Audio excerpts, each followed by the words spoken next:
Book 19, Metamorphosis, Chapter 49, The Line Between Life and Death. The Soul Stone is providing a hint of life. BB hurriedly asked.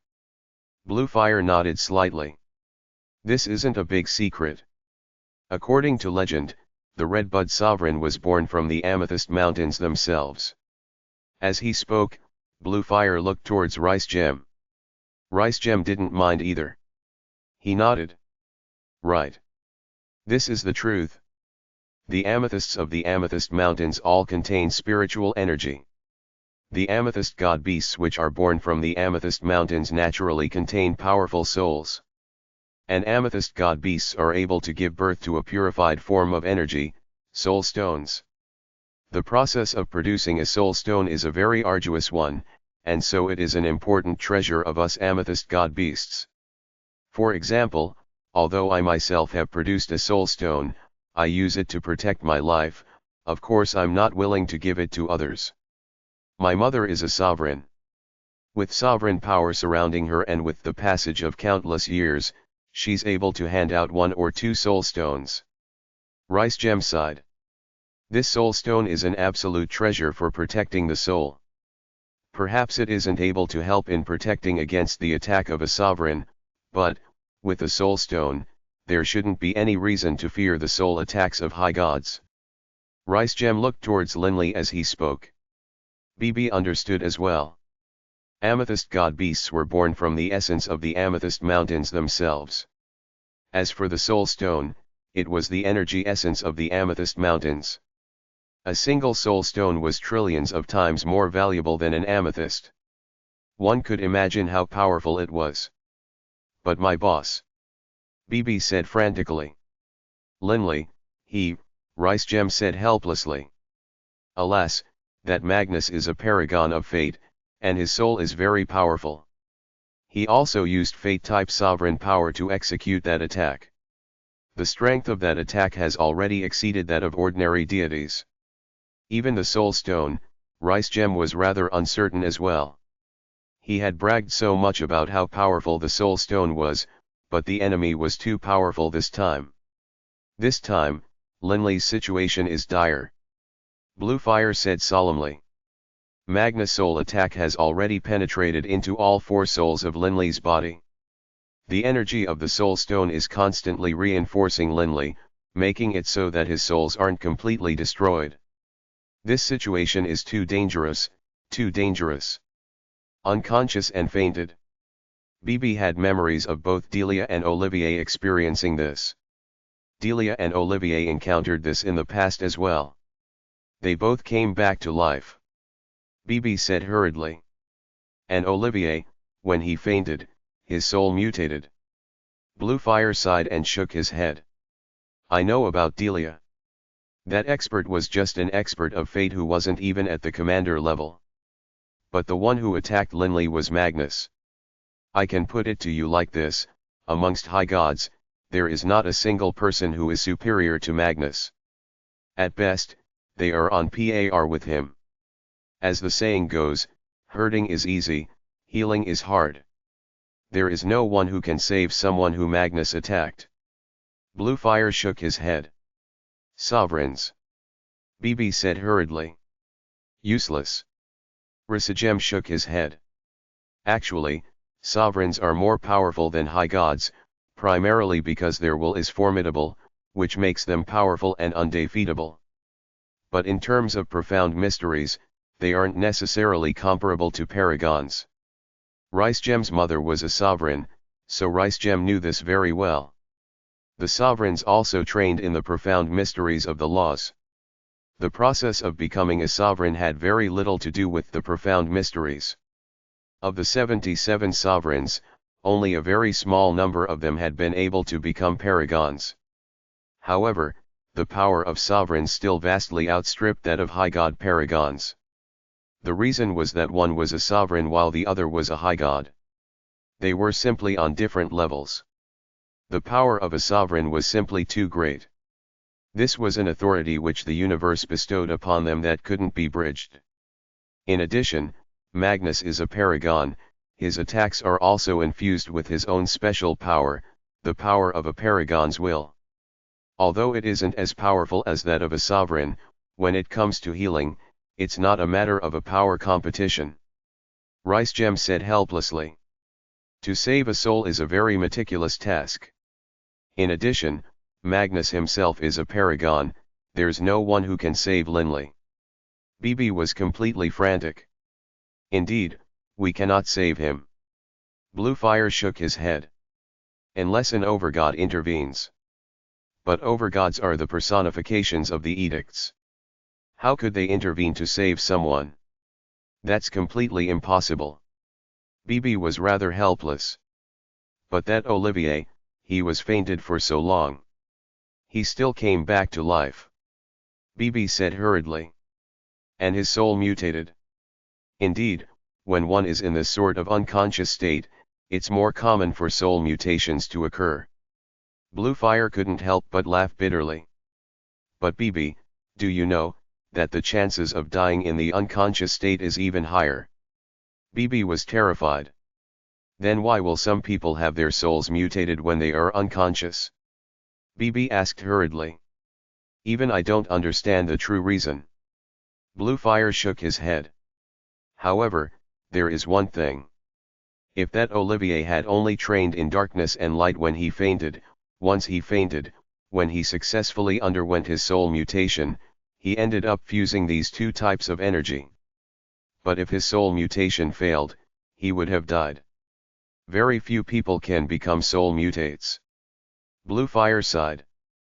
People who have two divine clones use two types of divine power, and can become soul mutates. There are some who survive, but the chances of surviving are still terrifyingly low. Only a single person in the endless history of the entire infernal realm has survived a soul mutation with 3 divine clones. Bluefire looked at BB. Think about it. How many people does the infernal realm have? And how long has it existed for? Over the course of the countless ages, the infernal realm has only produced a single person who succeeded in a soul mutation with 3 clones. How high are the chances of death? BB's body was shaking. Then what about 4 divine clones? BB was now truly frightened, because Linley had 4 divine clones. Linley was able to use 4 types of divine energy.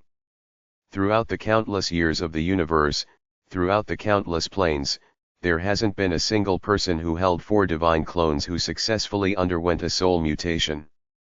Bluefire's expression was solemn. The chance of success is 0. BB's face instantly turned completely white. But just because a person is unconscious doesn't mean they will undergo a soul mutation. Ricegem hurriedly consoled him. Like you said, that Delia fainted as well, but came back to life without undergoing a soul mutation. Right. That's because Delia only has a single divine clone. Bluefire said somberly. But of course, it's also possible that someone with divine clones who faints won't necessarily undergo a soul mutation. Only a very small number do. Ricegem wasn't able to say anything else. All he could do was laugh bitterly. Linley's original body had suffered the attack, along with his 3 major divine clones.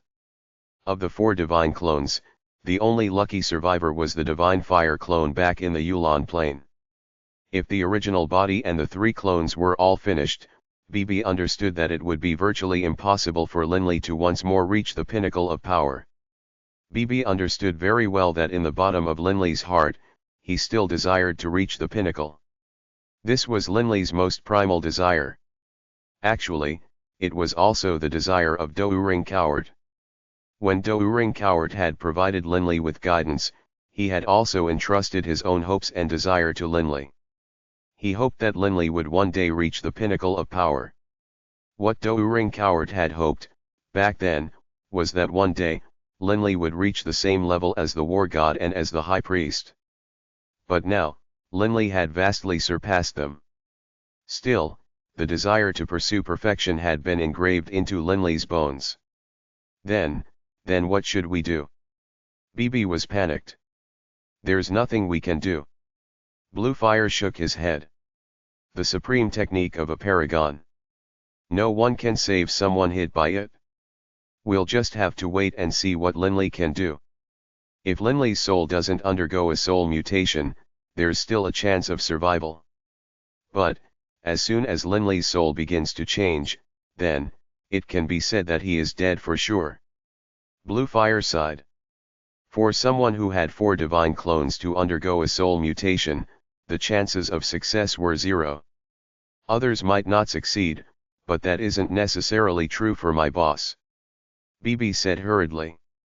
Bluefire shook his head slightly. Let's find a place to rest. As to whether or not Linley's soul will mutate successfully or fail, that's up to fate. The Yulon Plain. Dragonblood Castle. Linley, what is it? Delia looked at a red-robed Linley. The fire Linley had a terrible look on his face. Shaking his head, he said, my original body and my 3 major divine clones have already lost their consciousness. His soul was divided into 5 parts, each of which could sense the other. But right now, his divine fire clone could no longer sense the consciousness of his original body and his other divine clones. The situation was very dire. What? Delia's face changed. Just now, even I thought that my original body and 3 divine clones had died, but the strange thing was, after suffering that attack from Magnus, they didn't die. The situation is still terrible, though. Those 4 souls are very weak, they could be extinguished at any moment.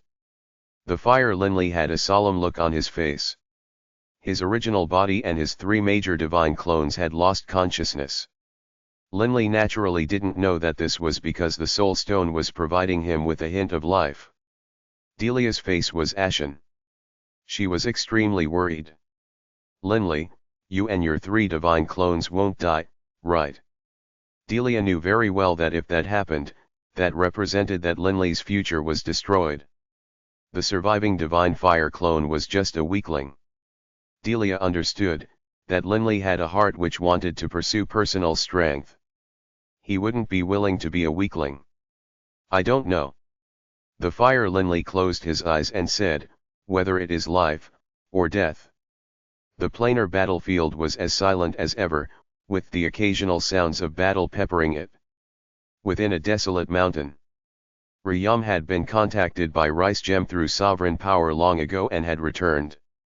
Bluefire, BB, Ryam, and Rice Gem were all together in the living room, while Linley was in a nearby room, lying on a bed quietly, not a hint of life in his body. It has been 7 full days. Linley hasn't moved at all. Rice Gem said, frowning. Mr. Leyland, take another look. BB said hurriedly. Of the 4, only Bluefire dared to go investigate Linley's soul. After all, Linley's soul was currently extremely weak, weaker than even an ordinary person's soul, so weak that if someone was not careful, it was possible that Linley's soul would be completely erased. I'll take a look. Bluefire stepped into the room. I hope the boss can improve. I hope the boss can improve. BB said repeatedly. Moments later, Bluefire stepped out, his forehead furrowed. What is it? BB hurriedly asked. Bluefire shook his head slightly. The fate-type sovereign power which has flooded Linley's soul has weakened greatly already. But similarly, that soul stone has shrunk dramatically as well.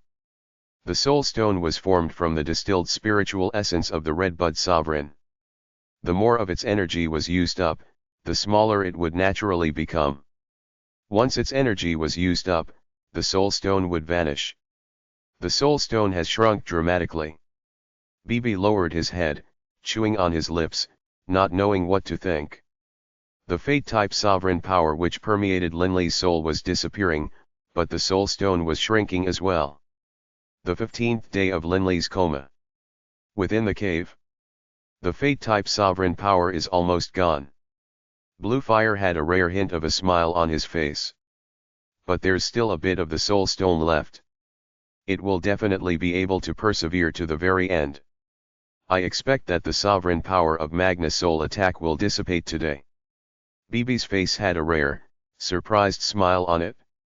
However, even after the fate-type sovereign power dissipates, it is hard to say if Linley will wake up or not. With the soul having lost consciousness, it is hard to say how long this sort of situation will last. Bluefire shook his head. BB nodded slightly. Everyone, let's be happy. At least there's hope for Linley to wake up. Ricegem laughed merrily. Right. There's a hint of hope. BB nodded heavily. Just as Ricegem and BB were waiting expectantly, suddenly, everyone sensed a hint of a ripple from Linley's room. Can it be that the boss is waking up? BB was delighted. What's going on? Bluefire was the first to charge into the room. BB, Ricegem, and Ryam followed him in. Within the room, Linley himself was lying there calmly, not a hint of life coming from his body. But his body was now covered with all sorts of elemental essences. Earthen yellow earth essences, blazing red fire essences, faint green wind essences, azure green water essences. A large amount of elemental essences of these four types were being attracted by Linley's body, and they swirled around him. Although BB didn't know whether or not Oliver's body had attracted large amounts of two types of elemental essences when he was unconscious. BB knew one thing: Linley was most likely undergoing a soul mutation. A soul mutation. Bluefire had never seen a soul mutation either, but seeing this, he had a guess.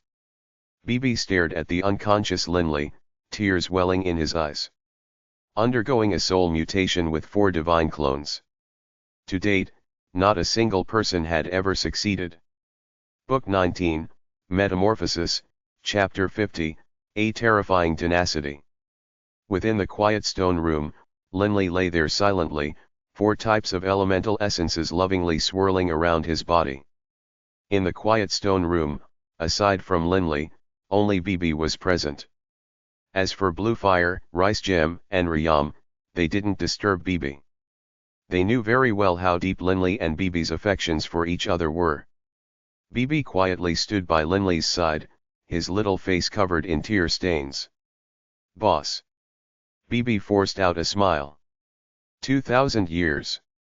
In my heart, the person I've always admired the most was you. Honest. When we were young, I always slept or fooled around, but, you, boss, always worked hard to train, never relaxing at all.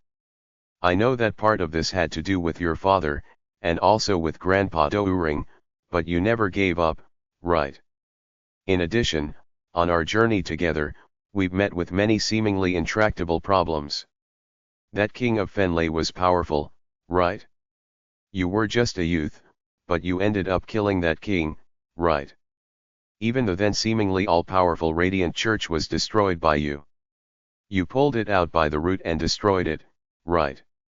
In the necropolis of the gods, when we encountered so many difficulties, and even seemingly fatal dangers, we made it all the way through, right? We adventured together through the infernal realm, and we never fell down. We even fought our way through the planar battlefield, this most terrifyingly dangerous of places. And haven't we acquired 4 commander badges? BB gnawed his lips, staring at the slumbering Linley. Boss, you won't fall down now? It's just a soul mutation, right? After overcoming so many challenges, you aren't going to fall down on me now, right? I trust, boss, that you will definitely succeed, because, you are my boss. The boss that I trust and admire the most. As BB spoke, his tears began to well up in his eyes once more. He forced himself to not let them fall. The more confident his words were, the more panicked he felt. In truth, BB had no confidence whatsoever. This was because Linley had 4 major divine clones. His soul mutation would thus be impacted by 4 types of elemental essences. This sort of situation was very terrifying. If he was to succeed, Linley would be, in the course of countless years and countless planes, the one and only person to have undergone a soul mutation with 4 clones. But would he be able to endure? Not a single person had done so in all of history. Boss, you'll definitely succeed. Definitely. BB murmured in his heart. Everyone who knew Linley's situation had no confidence in Linley being able to succeed. They didn't even see Linley as having a 10% chance. Even Reshape, Bluefire, and the others, upon learning that Linley was undergoing a soul mutation, felt their hearts sank. All they could do was to pray to the heavens and hope that Linley would struggle through. The Yulon Plain. The Forest of Darkness. The Metallic Castle. Two people were seated opposite from each other, one dressed in a long black robe, the other in a long white robe. One had drooping whiskers and small eyes, Baruch. The other had crimson eyebrows, Bluefire. The looks on the faces of both Baruch and Bluefire weren't too pleased right now. What is the situation? Is there a chance of improvement? Baruch said, frowning. The situation is very dire. Bluefire let out a long sigh. I really don't have much faith in a soul mutation. If Linley is able to succeed, then it will be an unexpected surprise. But if he fails, Linley will never be able to reach the peak again. Baruch shook his head and sighed. I was too impatient to reach my goals. It has nothing to do with you. Bluefire shook his head. After my original body entered the planar battlefield, I originally stayed quite close to Linley, but after Linley made his breakthrough, I relaxed. Who would have imagined that Magnus would suddenly appear? Alas! It was my mistake. I didn't get there in time to save him. A hint of a bitter smile was on Baruch's face. It was so hard to encounter an appropriate person. If BB were to learn the truth, he would probably hate me. This isn't your fault either. Who would have known this would be the case? Bluefire shook his head. If my plans succeeded, Linley and BB would have been grateful to me. But given the current situation, Baruch shook his head. Once Linley's original body and his 3 clones perish, then he will have lost his future potential. My plans would have completely failed as well. I will have no options but to find another suitable candidate. Bluefire sat there, a hint of unwillingness in his eyes. Baruch, don't be in a rush to render your verdict. Bluefire frowned. The results aren't out yet. Linley might be able to survive this. If he really does survive it and successfully completes his soul mutation, then this will be a major cause for celebration. Baruch lifted an eyebrow. But if Linley truly becomes a soul mutate, then I'll have to change my plans. Are you saying? Bluefire was startled. Baruch nodded slightly. Right. Is this doable? Bluefire was stunned. It seems as though in the countless years of the existence of the universe, no one has ever succeeded. Why isn't it doable? Baruch's eyes flashed with a crafty light. To be honest, if Linley were to succeed in his soul mutation, then my plans will have a high chance for success. And once we succeed, I feel excited just thinking about it. If the experiment is a failure, it won't impact Linley much, nor will it impact me much, but if it is successful. Bluefire's eyes revealed an eager light as well. But of course, we're just talking right now. We're just daydreaming. Baruch laughed bitterly. It's still far too early. It'll be good if Linley even manages to survive this current situation. Right. Let's see if he can survive this. Bluefire nodded as well. Success means Linley's future prospects are limitless. Failure, you and I will have no choice but to ensure that Linley's future life will be a peaceful one. He'll never be able to rise to the top again, at the level of being able to cause tempests and waves in the world. Nobody can help him now. Baruch nodded slightly. He will have to rely on himself. It's too late for regrets. We have to face reality. Baruch's gaze was hard and calm. If he succeeds, his potential will be limitless. If he fails, that will not be our fault. Time flowed on. The planar battlefield was very quiet, with a few rare major battles. Almost everyone was awaiting the final battle's arrival. The 33rd day of Linley's coma, Reshape and the others were gathered within the cave. Blue Fire walked out from Linley's stone room. Ricegem, Rayam, and BB hurriedly went to welcome him. "What is it, Mr. Blue Fire?" BB was the first to ask. Blue Fire glanced at them, then shook his head and said, "Although the Fate-type sovereign power of Magnus' attack is gone, it used up a large amount of the energy of the Soul Stone. Today, the Soul Stone's energy was completely used up." "Are you saying?" BB was shocked. "From today onwards, no outside force can help Linley." Blue Fire sighed. In the past, with the assistance of the Soul Stone, he was able to hold on. But now that the Soul Stone is unable to help him, he will have no one but himself to rely on against the soul mutation. But the boss soul is so weak. Will he be able to hold? BB was so worried, he was about to cry. Blue Fire, Ricegem, and Rayam were all silent. Not long ago, when Blue Fire had investigated Linley's soul, he discovered that during the soul mutation, Linley's soul was like a tiny flame that encountered a mighty wind time and time again. Fortunately, the Black Stone's energy constantly replenished him, restoring energy to Linley's soul, allowing him time and time again to hold fast against the clashing powers of the soul mutation process. Who knows? Blue Fire shook his head. The atmosphere within the cave seemed so cold, so gloomy. The 35th day of Linley's coma. Blue Fire emerged from the stone room. He shook his head somewhat disbelievingly. "I didn't dare believe it. Linley's soul, even without the assistance of the Soul Stone, has been able to endure for 3 full days, but it seems as though the process is still quite early. Who knows how long the soul mutation process will take?" BB, however, knew. Originally, when Olivier had undergone the soul mutation process, he had been unconscious for multiple months. And Olivier had only 2 types of energy. There was no way his soul mutation could be compared to Linley's. A soul mutation involving 3 types of divine clones was far more complicated than Oliver's. As for a soul mutation involving 4 divine clones, it probably wouldn't end in just a matter of a few short months. Blue Fire and BB, along with Beirut, Delia, and the others in the Yulan continent, had been prepared all along, but the amount of time Linley spent in this coma surpassed their expectations. Olivier had succeeded within a few months, but Linley would probably need several years. Several years? Linley remained in this coma, and quite quickly, more than 10 years passed. The 18th year of Linley's coma. Within the cave in the planar battlefield.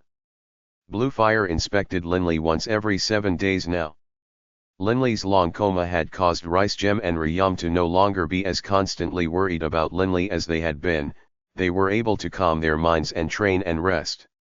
As for BB, he paid attention to Linley's situation every day. The situation is not good. Over the past 18 years, Linley's soul has been weakening slightly this entire time. Although he's been able to resist this entire time, the weakening process has never slowed. Blue Fire said with a frown. Although Linley's soul is incredibly tenacious, and has never given up and has continued to endure, his soul is now too weak. I have the feeling that if this continues, he won't be able to last for more than 3 more days. BB's face instantly turned ashen. 3 days. Just 3 days. Either the situation will improve, or he will die if it does not. Let's see how things are these next 3 days. Blue Fire said, shaking his head. Blue Fire had the feeling that 18 years ago, if Linley's weak soul could be described as a tiny flame, then now, it was barely an ember. He definitely will be fine. Definitely. BB said repeatedly. These 3 days were quite hard for BB to endure. Originally, Blue Fire thought that Linley would only be able to resist for 3 more days, but who would have imagined that despite his soul having been weakened exceedingly, he was able to hold for 18 days. Blue Fire, too, felt that this was inconceivable. On the 18th day, BB, come quickly, quickly. Blue Fire called out. Bibi, Rice Gem, and Rayam immediately entered Linley's stone room. Bibi, terrified and nervous, looked at Blue Fire. "What is it? What's going on with my boss?" Blue Fire turned his head, staring at Bibi and Rice Gem in disbelief. "Inconceivable. Inconceivable. Linley's soul is now beginning to strengthen. To strengthen. It is like an infant which is growing up. It is strengthening at a speed that I can palpably sense. It is growing." Bibi, Rice Gem, and Rayam had looks of amazement in their eyes. "Ah!" Bibi jumped up violently, so high that his head smashed into the stone roof, so hard that several rocks were knocked loose. Bibi hurriedly stretched his hand out, moving it in a blur and preventing the stones from falling. "Wonderful, wonderful." Bibi was utterly overjoyed. The Yulan continent. Dragon Blood Castle. Delia and Sasha were together. "Mother, is father all right?" Sasha said, rather worried. "It is quite rare for father to go into solitary meditation. Why is it that this time after he went into solitary meditation, he didn't come out?" "He's fine." Delia forced out a smile. Linley's situation was something he and Delia had not told their children. They didn't want their children to worry. "Huh." Delia suddenly saw a figure emerge from the courtyard gate and walk towards them. It was the fire-type Linley. "Father," Sasha said hurriedly. The fire Linley smiled and nodded, and Delia looked expectantly towards Linley.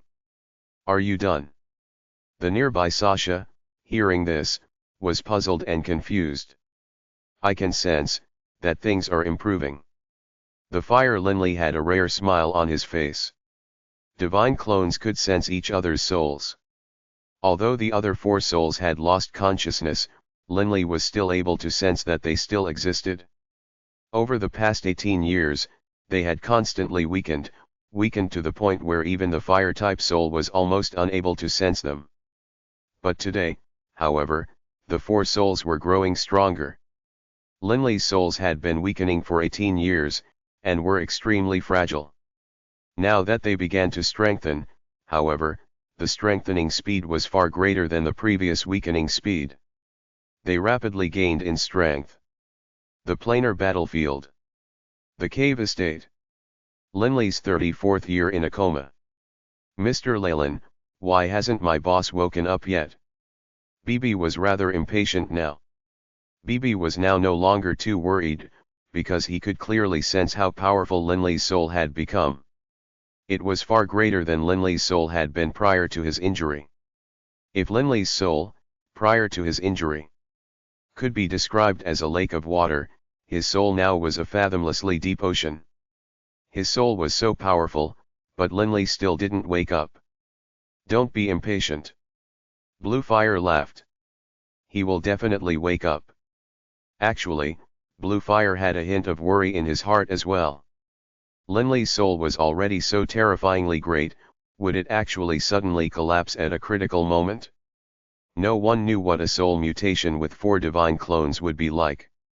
That same point in time, within the stone room. Outside the room, Blue Fire and the others were chatting.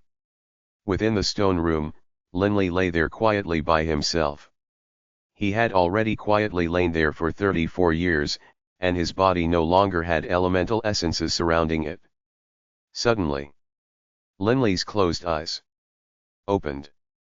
Book 19, Metamorphosis, Chapter 51, Metamorphosis, breaking through the cocoon, becoming a butterfly. At this moment, Linley's original body and his 3 divine clones all regained their consciousness. Linley's first thought was, "What happened? I'm not dead." He had no awareness of what had happened in the past 34 long years. Actually, to Linley's original body and 3 divine clones, it was as though just a second or two passed. But in the next instant, when Linley communicated with his divine fire clone, he understood that he had already been in a coma for 34 years. "Where am I?" Linley looked at his surroundings, then sat up. When he sat up, Linley sensed that he had changed. "Huh? What's going on? Linley could clearly sense the spatial ripples around him, and he could clearly visualize Blue Fire, Rayam, Rice Gem, and BB, who were seated in the nearby room. This was a sort of feeling of control, a feeling that made Linley feel as though he had control over his own destiny. He felt like an emperor. It was a feeling of absolute control. Linley. Boss. A series of overjoyed cries rang out. The movement Linley made when he sat up caused the 4 people outside to notice him as well. These 4 simultaneously entered the stone room. Linley looked at the 4 in front of him. Rice Gem, Rayam, and Blue Fire were all overjoyed, while BB was so excited that tears were gathering in his eyes. Boss. BB threw himself right into Linley's arms. Ha, BB, stop crying. You are like a kid. Linley rose to his feet, leaving the stone bed and standing up. He chuckled. BB laughed through his tears, then wiped his nose and snorted. Boss, it's all your fault. You've been in a coma for 34 years. You tell me, isn't that terrifying? How did I end up in a coma for 34 years? Linley didn't understand. The nearby Blue Fire laughed. Linley, 34 years ago, you were struck by a full-force attack from Magnus, but luckily, the Soul Stone helped you stay alive.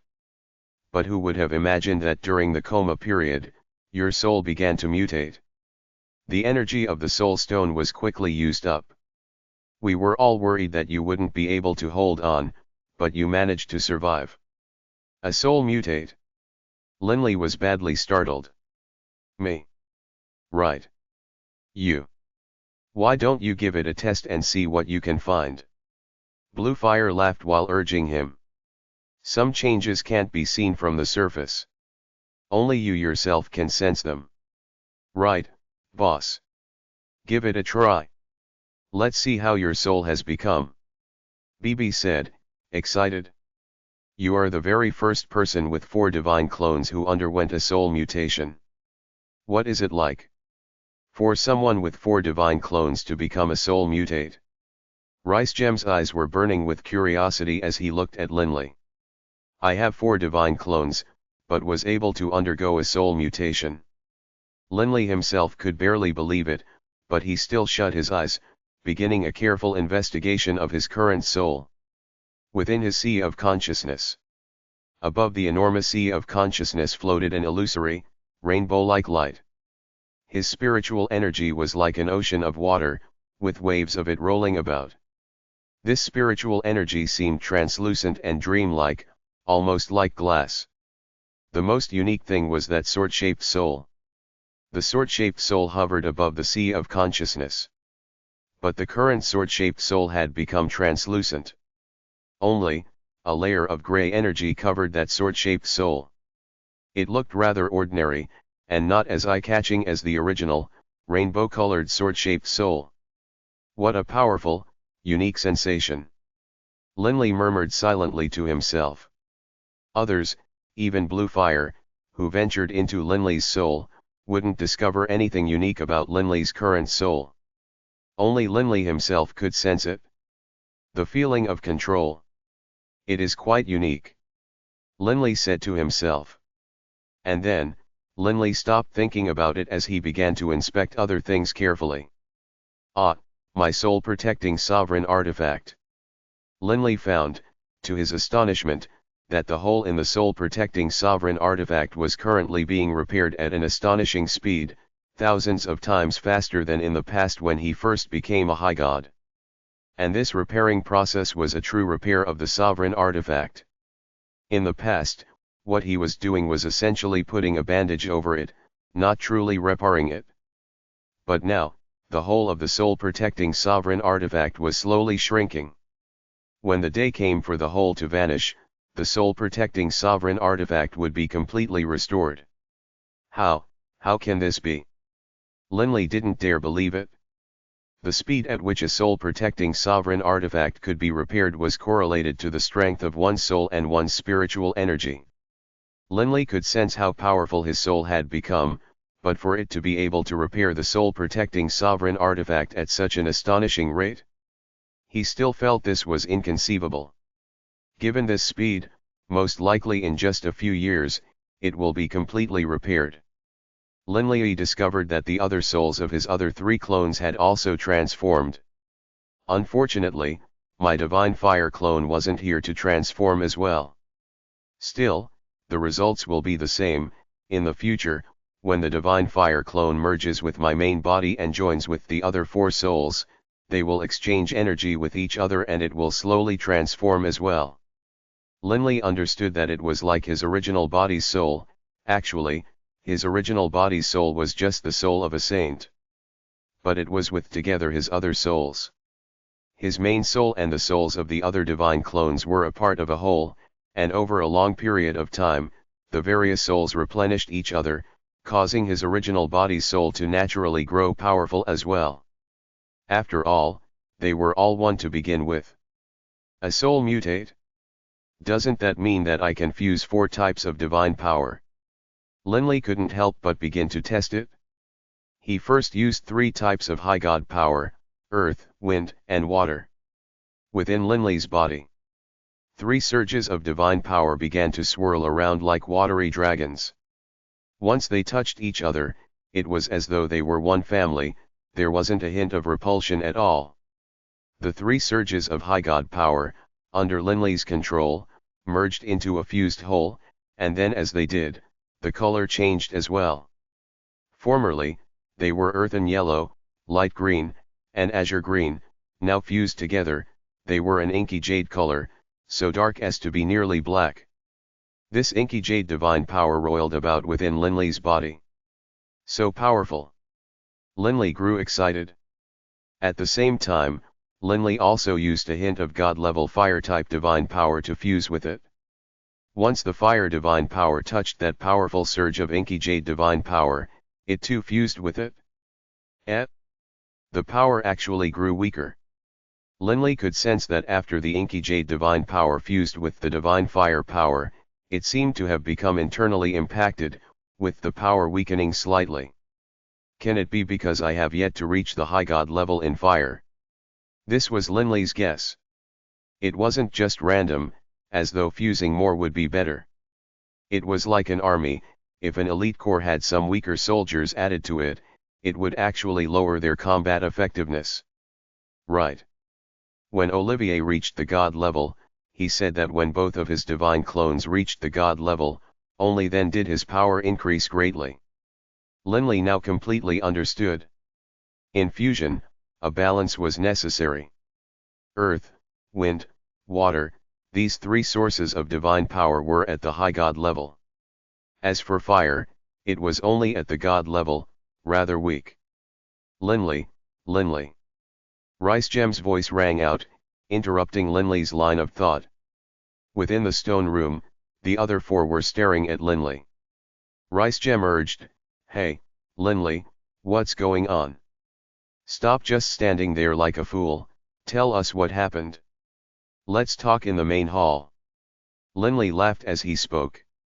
Linley's group of 5 entered the main hall, surrounding the long table and sitting down. "Linley, you successfully mutated your soul," Bluefire said with a calm laugh. "Right." Linley nodded. Bluefire's eyes lit up, and he sighed in praise. According to legend, if 2 types of divine power fuse, the power would increase 10-fold. If 3 types fuse, the power will increase 100-fold. If 4 types of divine power fuse, no one knows for sure, but it probably will strengthen 1,000-fold. Even using sovereigns might only allows a person to be a few hundred times stronger than when using high god power. Linley, how about you?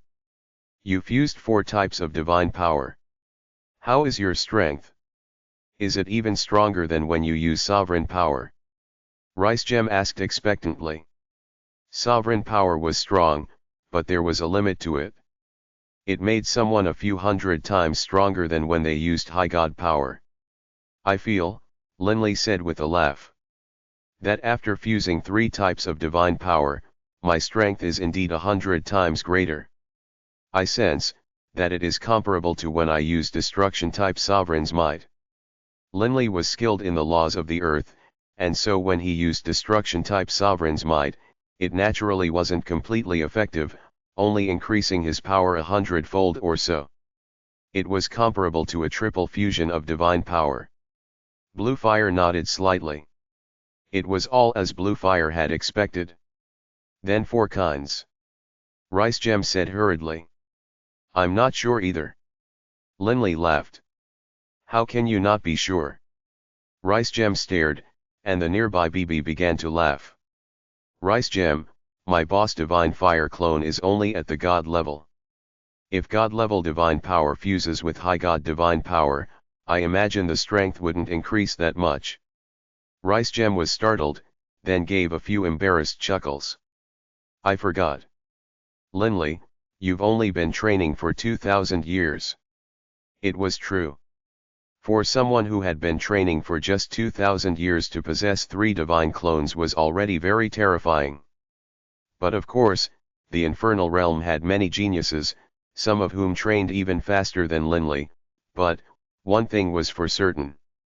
There was definitely not a single person in the universe who was able to undergo a soul mutation successfully with 4 divine clones.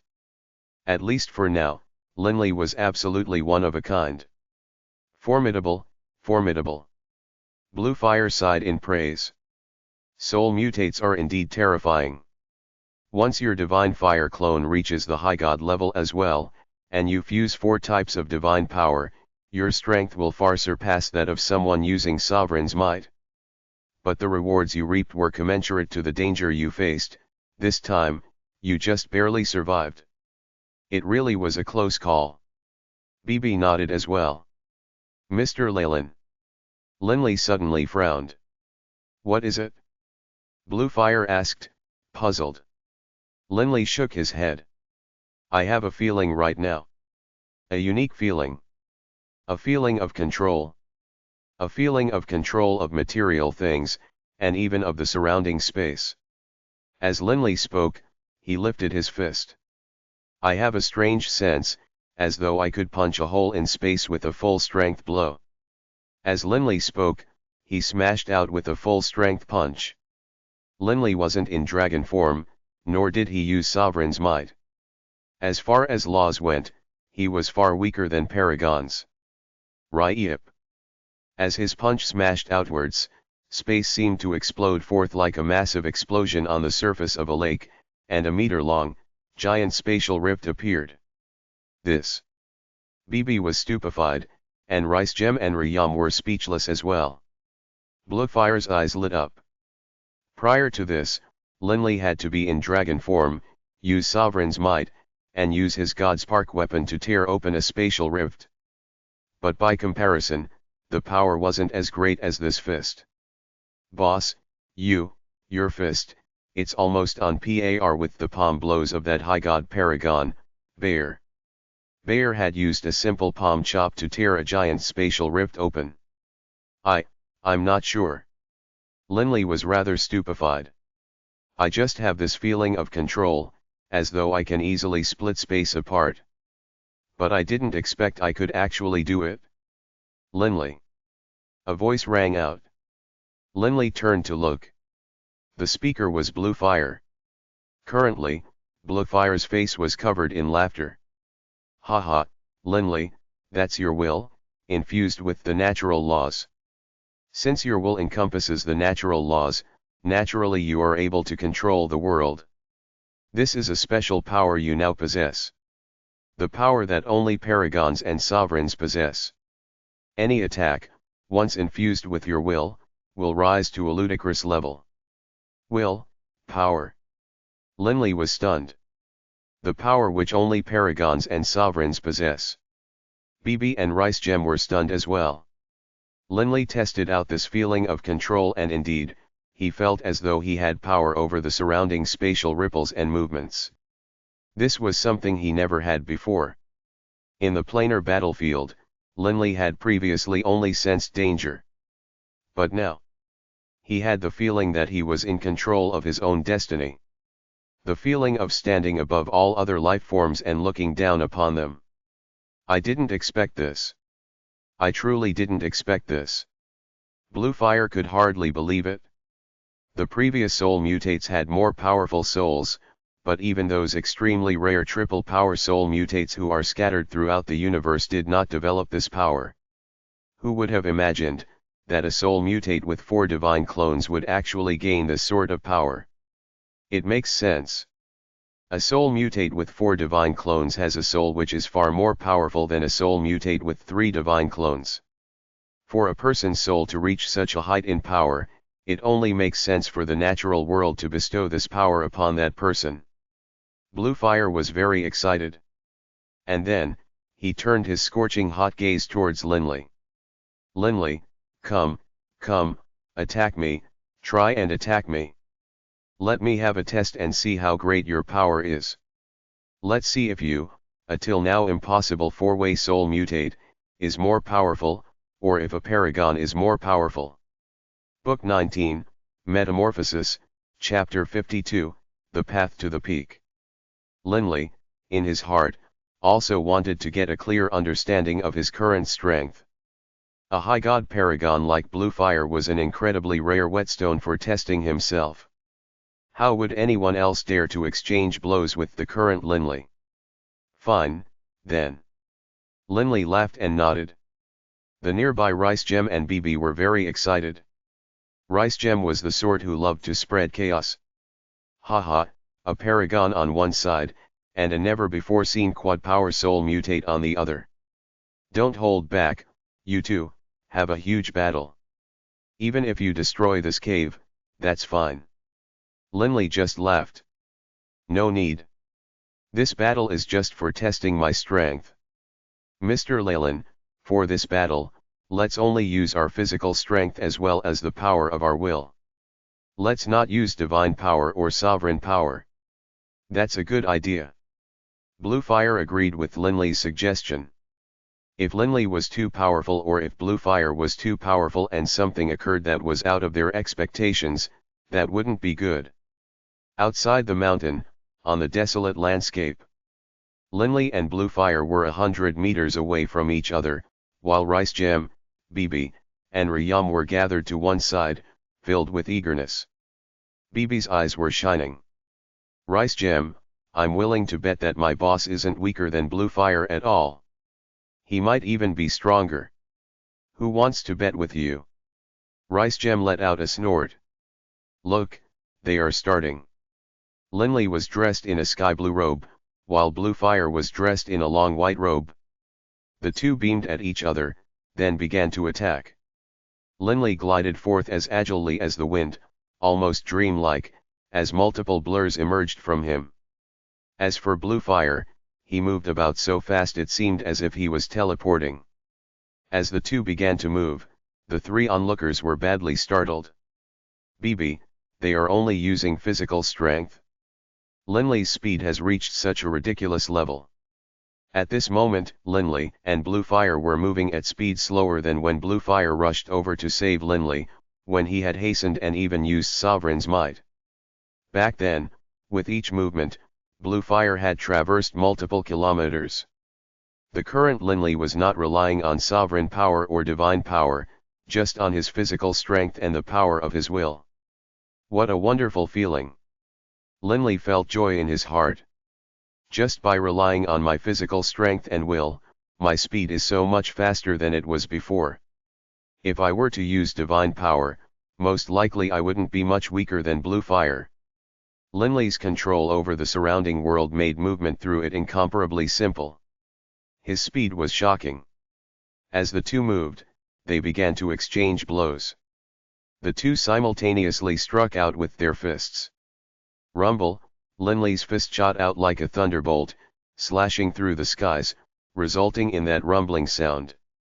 Space was thrown into chaos, and one twisted spatial rift after another appeared. Smash! Like a detonation, Bluefire struck out with his fist, and the power of it instantly exploded forth. The speed of his fist was much faster than even Linley's punch, and a blurry flash of red light could be seen. 2 seemingly ordinary punches. Neither dodged at all, they clashed head-on. Bang. A deep yet soft sound.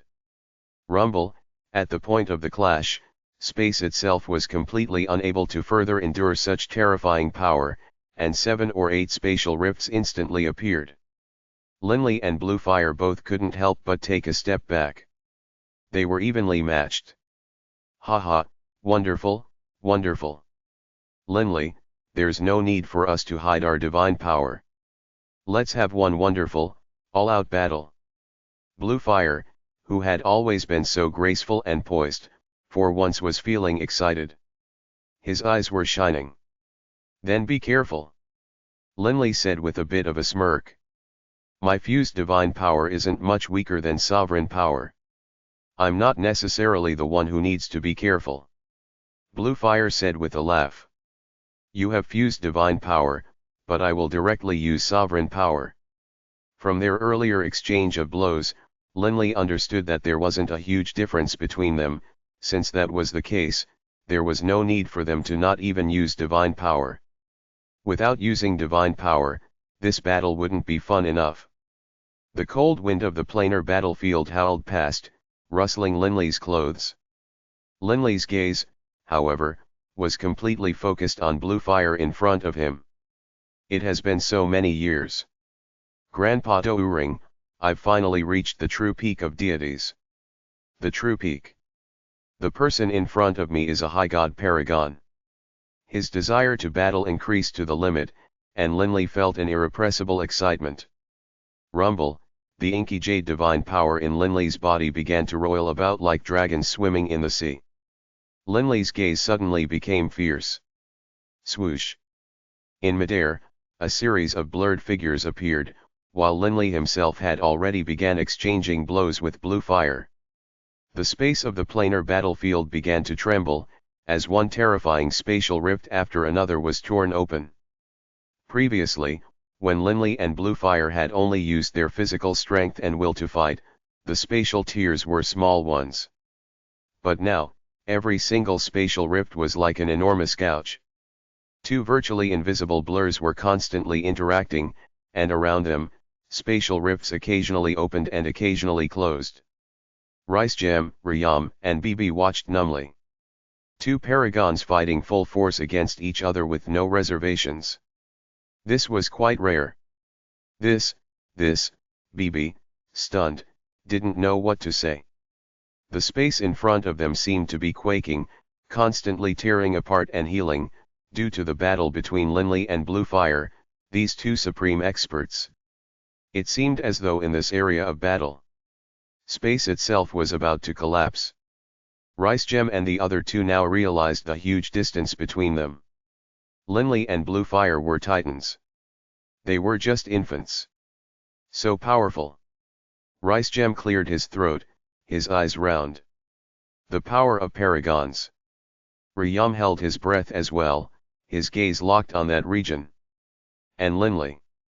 He isn't weaker than Mr. Leyland at all. No wonder paragons treat fighting with me as a game. Ricegem let out a soft sigh.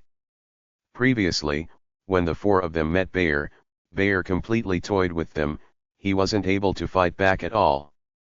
Fortunately, BB's defense was simply too monstrous, which was why they were lucky enough to survive. But if Ricegem hadn't insisted on protecting BB, Bayer would have driven BB into a spatial rift. Irritate a paragon? Even if you had 3 sovereign artifacts and were seemingly invincible, a paragon could still drive you into a spatial rift. Unless a sovereign were to intervene, you would be done for, and even if a sovereign did want to intervene, it would be no simple task. A battle between paragon-level experts. Only against each other can they completely unleash their power. BB sighed in amazement. Boss, you are too strong. And this is quite bizarre. BB suddenly frowned. That region of space is fractured so badly, but it can still instantly repair instead of completely collapsing. How bizarre. The weird thing is, the boss and Bluefire are actually not affected by the gravitational pull of those enormous spatial tiers near them at all. They didn't go into chaotic space. Ricegem and Ryam nodded slightly. Normally, When experts battled, the spatial rifts wouldn't be too ridiculous. If spatial rifts did appear, experts would avoid them slightly. But Linley and Bluefire completely ignored the spatial rifts, and even battled at the very borders of them. That must be what their will permits. Ricegem said in a low voice. When one's will is as strong as a sovereign's, even chaotic space poses no threats, they can roam it as they please. After being trapped in chaotic space, only someone on the level of a sovereign could save you. Paragons weren't at that level yet. This was the will of a sovereign. Their guesses were correct. Linley could clearly sense that the control he had over the universe made it so that the devouring power of the spatial rifts were completely unable to affect him. Rumble, he punched out, and 108 inky jade dragons of power emerged from Linley's fist, instantly covering Bluefire. A powerful gravitational force pressed down from all directions on Bluefire. This gravitational compression also contained the power of Linley's will, and was exceedingly strong. For the pre-metamorphosis Linley, this technique was effective against ordinary commanders but was child's play for a paragon. But now, this technique was very dangerous against even paragons. Swish! Like a bolt of lightning, a red light flashed. Bluefire's fist was always astonishingly fast. Bang! Their fists collided. Linley felt as though a volcano had exploded forth, as an irrepressible explosive power passed towards him. As for Bluefire, he felt as though the layers of strikes were like mountains hammering down towards him. The two were knocked backwards and retreated. The battle should end here. Bluefire sent mentally. Linley laughed, then nodded. This battle had attracted the attention of some nearby commanders, but when they saw what was going on here, and saw from afar how these apocalyptic spatial rifts that were over 100 meters long were appearing, they were so terrified that none of them dared draw near. This battle was simply too terrifying. They were also puzzled. Which two paragons would be so bored, or have such irreconcilable differences, as to battle like this? Within the cave, the five sat down to celebrate. Boss, haha, I am so happy. BB smugly laughed loudly. From today onwards, damn, who will dare to make trouble for us? They should be grateful if we don't make trouble for them. I've had to swallow too much crap here in the planar battlefield. Now, at least, we're about to turn the tables. It seemed as though BB wanted to give vent to an entire belly full of anger. Haha, drink. Linley was extremely happy as well. The breakthrough he had made today made it so that he would no longer have to look up to others. What did it mean, to be on the paragon level? It meant, that amongst deities, there was no one capable of threatening him.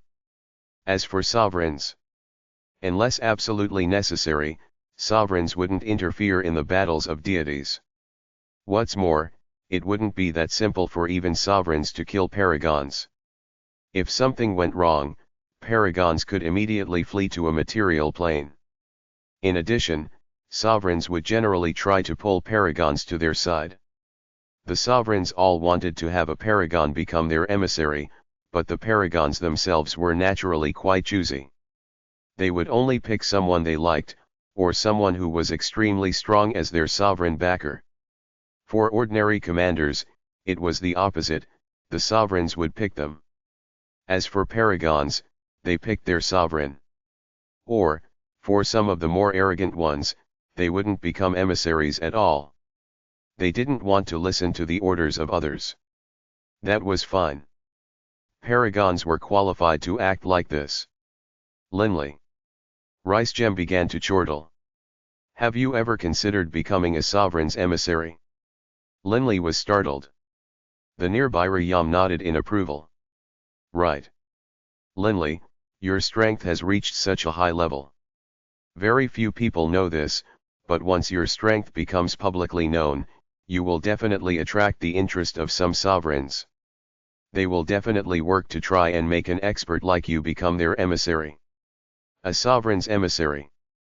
Linley was rather hesitant. BB nodded repeatedly. Right. Grandpa said it as well.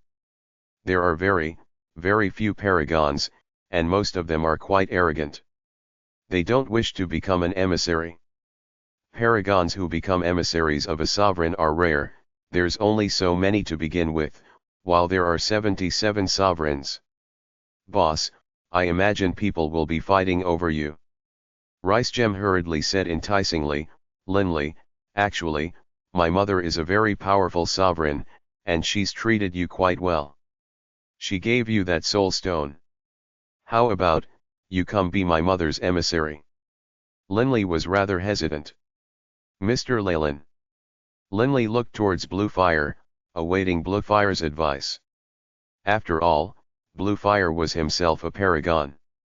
Why be an emissary? Bluefire laughed calmly. If you refuse to be an emissary, the sovereigns can't possibly act against you for such a reason. After all, after your power is put on display, quite a few sovereigns will come invite you. You can't possibly accept them all. More importantly, after becoming a paragon. What's the point of becoming an emissary? We train to pursue the peak of perfection. Although by becoming an emissary, our sovereign will also respect us and won't order us around or force us to kneel to them, I still feel as though being free is better. Bluefire said calmly.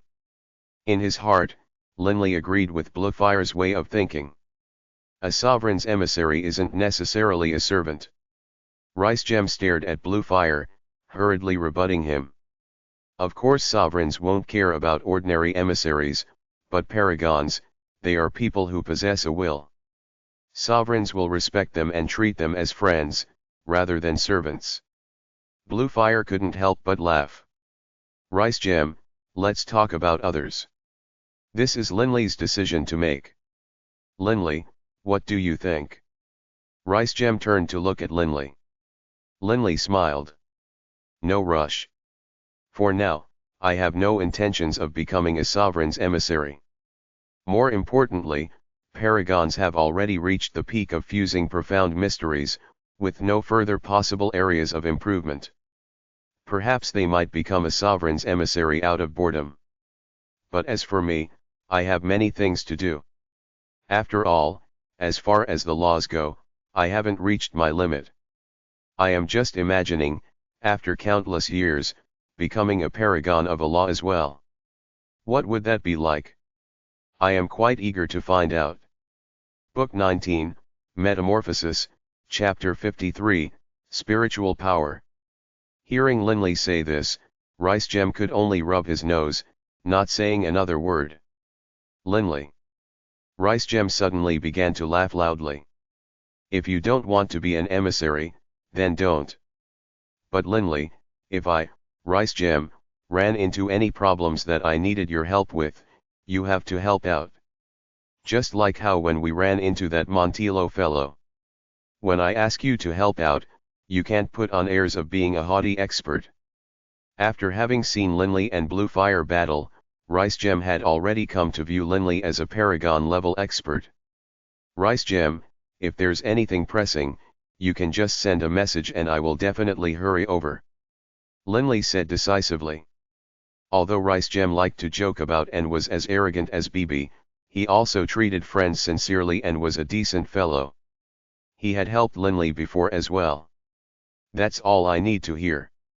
Ricegem instantly began to grin. I can't be bothered to care about whether or not you want to be a sovereign's emissary. All that matters is that in the future, if we run into those bastards, I'll finally have a method for dealing with them. Sovereigns won't lower themselves to intervene, but Linley, although you are powerful, you are still just a deity. It won't be too inappropriate for you to deal with them. Although Ricegem had the backing of the Redbud Sovereign, the Redbud Sovereign allowed Ricegem to suffer his own setbacks without intervening. Ricegem felt quite stifled by this, but today, he, Ricegem, finally had a paragon to call friend. When Ricegem thought about how, in the future, he would have Linley's assistance, and how he would have such a powerful backer, he couldn't help but laugh delightedly.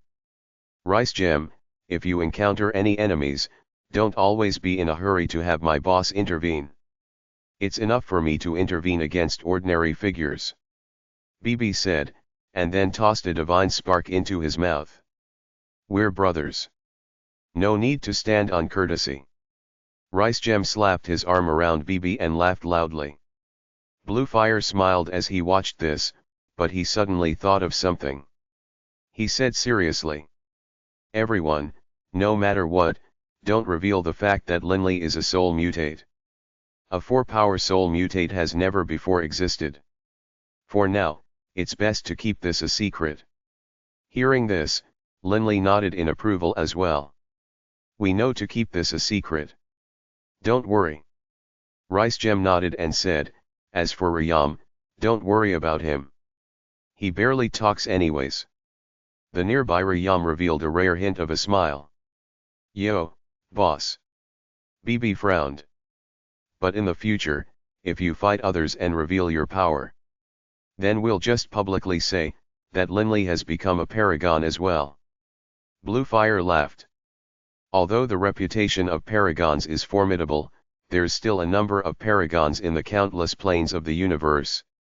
Linley adding to their number won't cause too tremendous a tumult in the world. Linley nodded. Then I will listen to your advice, Mr. Leyland. Actually, as I see it, there's no need to explain. If others see me reveal my power, they will only describe me as a suspected paragon. As long as we don't mention the fact that my soul mutated, and as long as I don't use fused divine power, it won't be revealed. Bluefire laughed as he looked at Linley. Linley, normally, it is enough for you to use standard high god power. In a critical moment, you can use a drop of Sovereign's Might. Your soul is so powerful that you can completely control Sovereign's Might without wasting it at all. You can use just a portion of a single drop of Sovereign's Might in a battle, and then, in the next battle a few centuries later, use the rest. This was the benefit to paragons using Sovereign's Might. Normal commanders, when using Sovereign's Might, would constantly emanate sovereign power and constantly waste it. But paragons didn't waste any. If they didn't want to use it, they would store the Sovereign's Might back into their body, to be used during the next great battle. That's for the best. Linley was moved. Instantly, a drop of destruction-type Sovereign's Might swelled within Linley's body. However, the constrictive power of Linley's will was now too great, and the destruction-type sovereign power coalesced within Linley's soul quite obediently. In the past, when I used sovereign power, I felt as though I was carrying a mountain, unable to wield it as I pleased. But now, it feels so light and easily lifted. Linley remembered how Baruch had been able to perfectly control sovereign power to rescue Delia that year. Linley, it seems as though your will is even stronger than that of a paragon's. Bluefire suddenly said. Linley was stunned. Even more powerful. The nearby Ricegem, BB, and Rayam all looked towards Bluefire. BB said, Mr. Leyland, when my boss fought against you, you were evenly matched. Actually, I was at a disadvantage.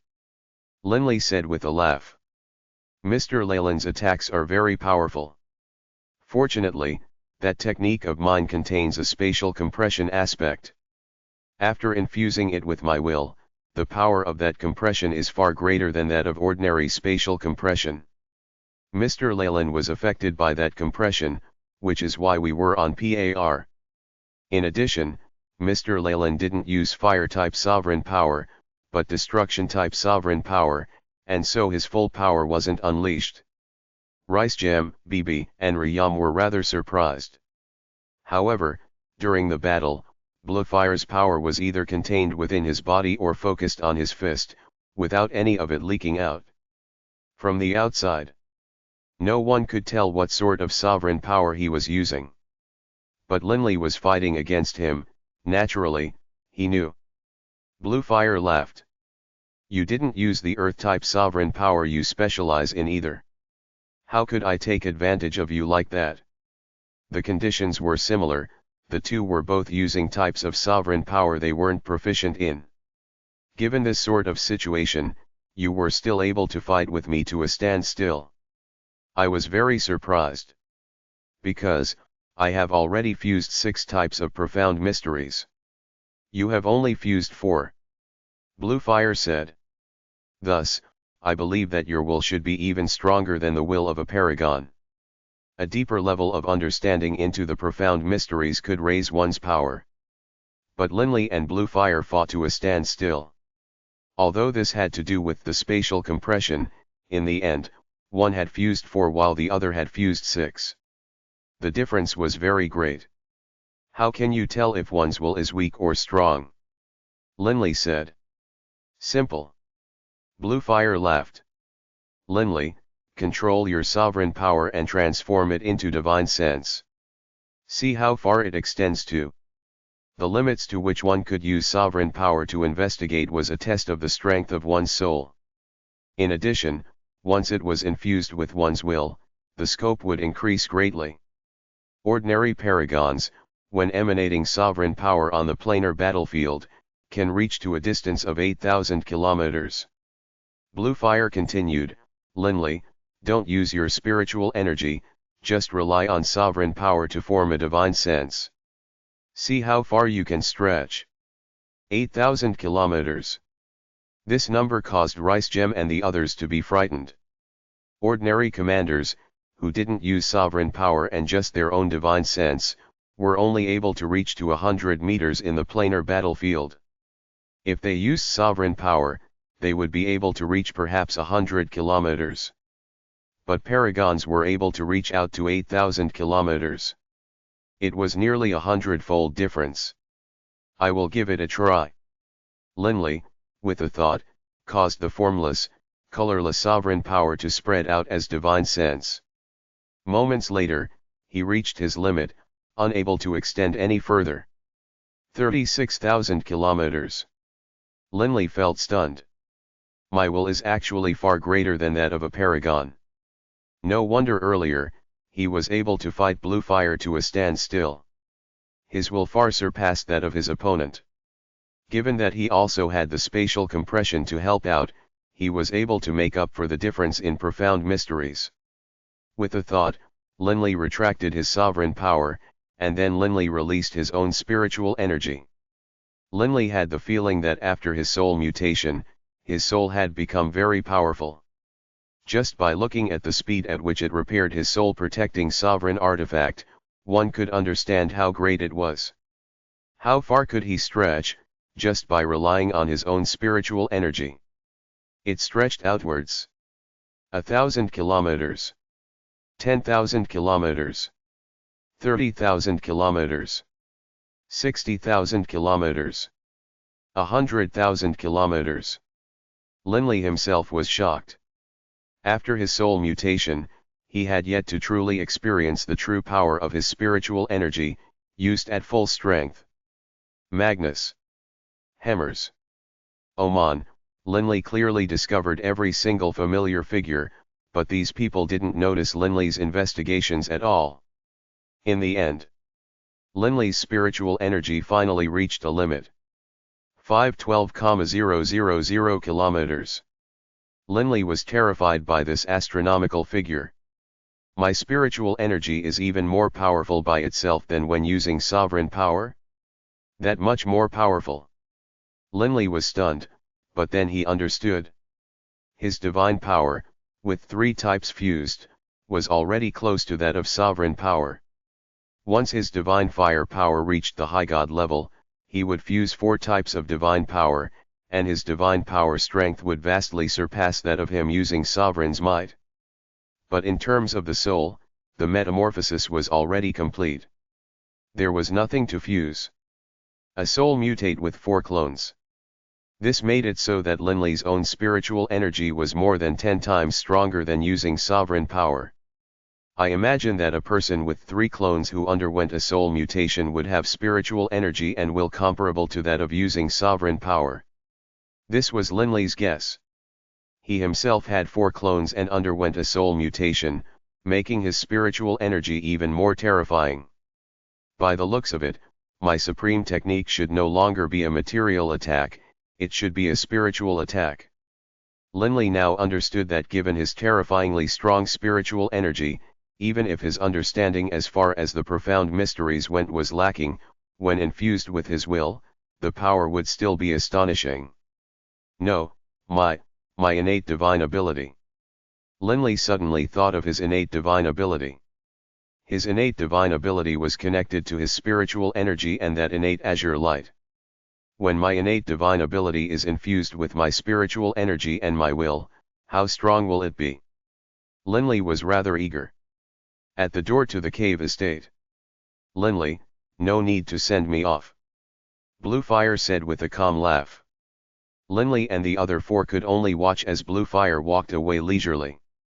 Given Linley's current level, Bluefire didn't feel any more pressure at all. If Linley was to meet with a problem he couldn't resolve, Bluefire wouldn't be able to assist either. Let's go back in. Linley said, then returned with BB into the cavern estate. When Bluefire had inquired as to the strength of Linley's will, Linley admitted that his will was indeed somewhat stronger than that of a paragon's. However, as no one asked him how strong his spiritual energy was, Linley didn't discuss it. Within the stone room, Linley was seated meditatively atop a stone bed. My will, compared to a sovereign's, is still far weaker. Linley sighed to himself. The will of a sovereign was very terrifying. It could effortlessly stretch across the entire planar battlefield. In fact, if a sovereign truly desired to do so, a sovereign could stretch his will across the entirety of the infernal realm or netherworld, much less a planar battlefield. One could imagine how great this will was.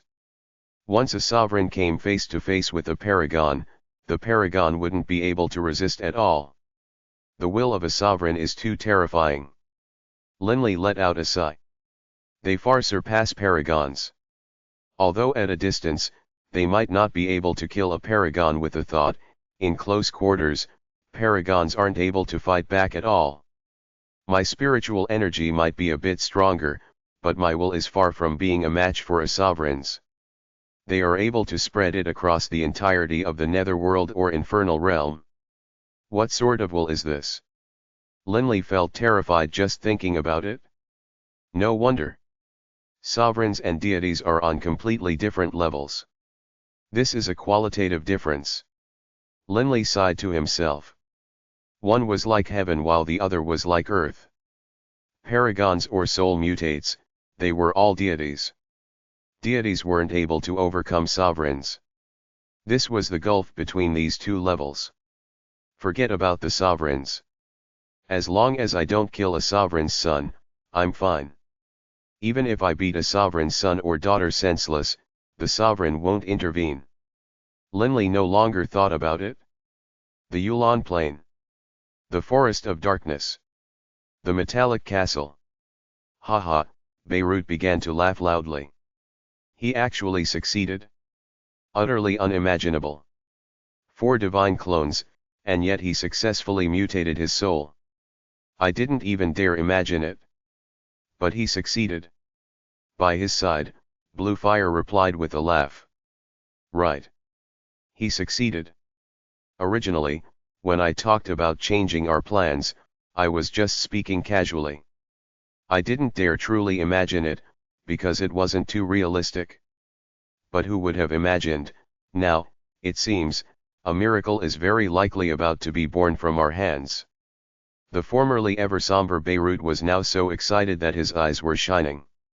As I see it, let's not be in a rush to tell Linley just yet. Bluefire advised. Right now, Linley needs to focus on fusing the different profound mysteries of different laws. Fusing mysteries from the same law would result in an increase in power, but it generally wouldn't be too extravagant, just a 10-fold increase or so. But the fusing of profound mysteries of different laws would result in an increase in power that was ridiculous, at least 100-fold. For example, that Learmonth which Linley encountered so many years ago had only fused 2 types of profound mysteries from different laws, but was able to kill the master of Fusro, that Elkin. Given that Linley trained in 4 types of laws, if he was able to fuse one profound mystery in each of the 4 laws into a whole, then the effect would vastly surpass an ordinary six-way fusion. His power, the stronger he grows, the better. Baruch's smile was utterly incandescent. Book 19, Metamorphosis, Chapter 54, disappearing in a blink of an eye. The planar battlefield. Within a stone room in the cave estate, Linley was seated quietly in the meditative position. Linley was indeed focusing on his training, desiring to fuse the mysteries of four laws. His original body and his three major clones were all focused on this. As for his divine fire clone, it remained focused on the laws of fire. Suddenly, Linley opened his eyes. How peculiar. Linley had a hint of a smile on his face, but he didn't understand. The souls of my original body and three divine clones have all undergone a soul mutation, so why is it that the souls of my clones aren't as strong as that of my original body? In addition, as far as the power of my will goes, the will of the original body is still the strongest. The stronger one's soul was, the faster one gained insights and trained as well. After undergoing a soul mutation, one could sense all four elements, and so Linley had his original body and his three divine clone souls focus on all four elements, but clearly, his original body's speed far surpassed that of the other three clones. They underwent the same soul mutation, so why is there a difference? Linley thought about it but didn't understand. Shaking his head, he shut his eyes, once more focusing on his training. What Linley didn't know was that the reason a soul mutation occurred was that after one suffered a major wound and was sent into a coma, during that period of unconsciousness, the weak soul would rely on absorbing all sorts of nearby elemental essences. When Linley's original body and three divine clones were in the coma, the three comas were only able to sense the nearby elemental essences of their respective elements, while the original body was simultaneously absorbing all four types of elemental essences. Thus, the soul of the original body was the first to begin to mutate. Because the original body's soul began to mutate, and because it was linked to the other souls of the four divine clones, the original body's soul caused the other three souls to slowly mutate as well. But the original body was still the primary mover. Naturally, it was the strongest after the mutation. The other three souls of the other divine clones were a bit weaker. It was all one principle. For example, sovereigns. The will of a sovereign is exceedingly powerful, but sovereigns generally had divine clones as well. The divine clones of sovereigns, thanks to the original body, also contained will, but the will of the divine clones of sovereigns was far, far weaker than the will of the original body of the sovereign. This was a primary-secondary issue. The primary body for a sovereign was their clone which became a sovereign, with the other ones being secondary. As for Linley, his original body was the primary body, while the other ones were secondary. There were nearly 300 years left before the final battle. Linley's group of four lived a leisurely life, either training or congregating and chatting. A century was spent in this leisurely training. Linley and the others were seated together. Ricegem asked eagerly, "Linley, judging from that happy smile on your face, you must have made some breakthroughs in fusing different laws, right?" "I'm a long ways off." Linley laughed calmly. Linley is very modest. A low sound rumbled out. The speaker was the nearby Rayam. He's begun to learn to hide his strength. Only someone who is too powerful will choose to hide his strength. Humph. For weaker people like us, we'd prefer to frighten others. A four-clone soul mutate. Weo. I am aware that the fusing of different laws will result in a huge increase in power. Fusing two profound mysteries from two different laws is comparable to fusing three profound mysteries of the same law. Fusing three profound mysteries from three different laws is comparable to fusing five profound mysteries of the same law. Fusing four profound mysteries from four different laws is equivalent to fusing seven profound mysteries of the same law. This is a level more powerful than even paragons. Ricegem said with a sigh. The potential of a four-clone soul mutate truly was much higher than even that of paragons. If my boss isn't formidable, who is? BB said smugly. He had no idea what humility meant. The power of fused laws is great, but so too is the difficulty. Linley shook his head and laughed. I know a person. I met him when I was adventuring in the Redbud continent, Learmonth. He was the one who killed Fusro's master, Elkin. Despite Learmonth's talents, he was only able to make his breakthrough at a dangerous point in the battle against Elkin. He was a soul mutate who only had 2 types of divine clones. It was so hard for him to fuse even just 2 different types of laws. BB just chortled. Boss, don't be modest. You were even able to successfully undergo a 4-way soul mutation. If you could do that, what can't you do? Linley chuckled, then drank a cup of wine. But boss, your soul is now mutated. Your training speed should increase greatly as well. Are you confident in being able to help your divine fire clone to train faster and more quickly reach the high god level? BB asked. By then, with 4 types of divine power fused together, your strength will surpass that of when you use Sovereign's might. Linley's original body soul was now thousands of times more powerful than before his mutation. The rate at which he comprehended and visualized had also become much faster. If his original body soul also focused on analyzing the laws of fire, the rate at which his divine fire clone would increase in power would rise dramatically. When the planar battlefield concluded, he would reach the level of high god. No rush. Linley shook his head and laughed. For now, I don't wish to reveal that I am a soul mutate, and so I'm not in a hurry to make my divine fire clone reach the high god level. Right now, what I need to do is fuse the different laws, that matters more. My energy is all focused in this direction. Linley knew very well. His divine fire clone trained very slowly, true. But he had spent nearly 700 years in the planar battlefield. Over these 7 centuries, his divine fire clone had nearly mastered a 5th profound mystery. Although it was fairly slow compared to his other divine clones, Linley was in no hurry. However, Ricegem's guess was a correct one. In the century after Linley's soul mutation, Linley had connected the throbbing pulse of the world of the laws of the earth with the profound circular softness mysteries of the laws of water. But of course, this was just a connection.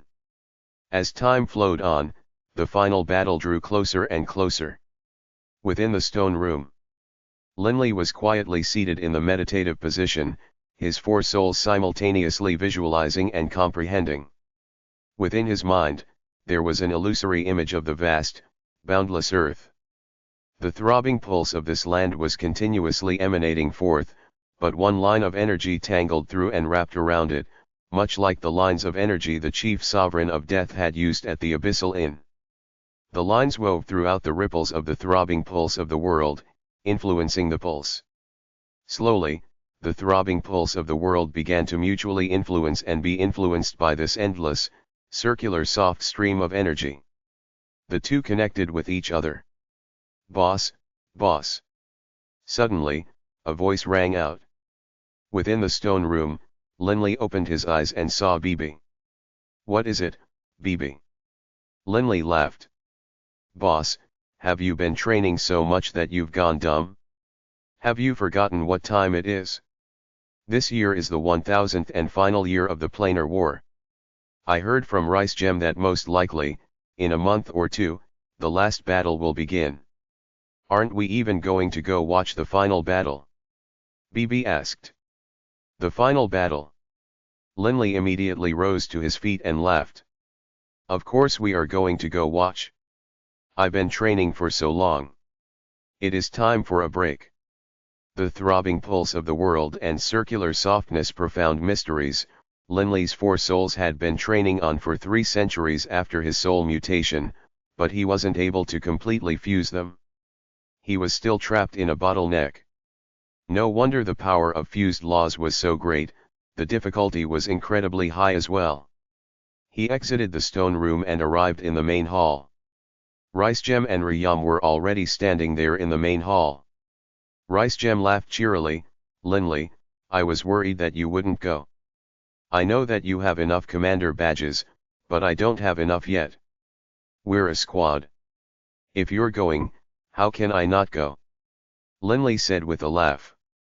Then let's go. Head out. Ricegem and Bibi were in front, while Linley and Riyam followed from behind. The four of them exited this cave estate. Although 300 years had gone by, the planar battlefield was as cold and desolate as ever. When striding forth from the cave tunnels, that knife-like, icy wind scraped against their faces. It only caused Linley's vigor to stir, however, as he stared at the desolate wilderness. This trip to the planar battlefield is almost over. The final battle, the last banquet to this event.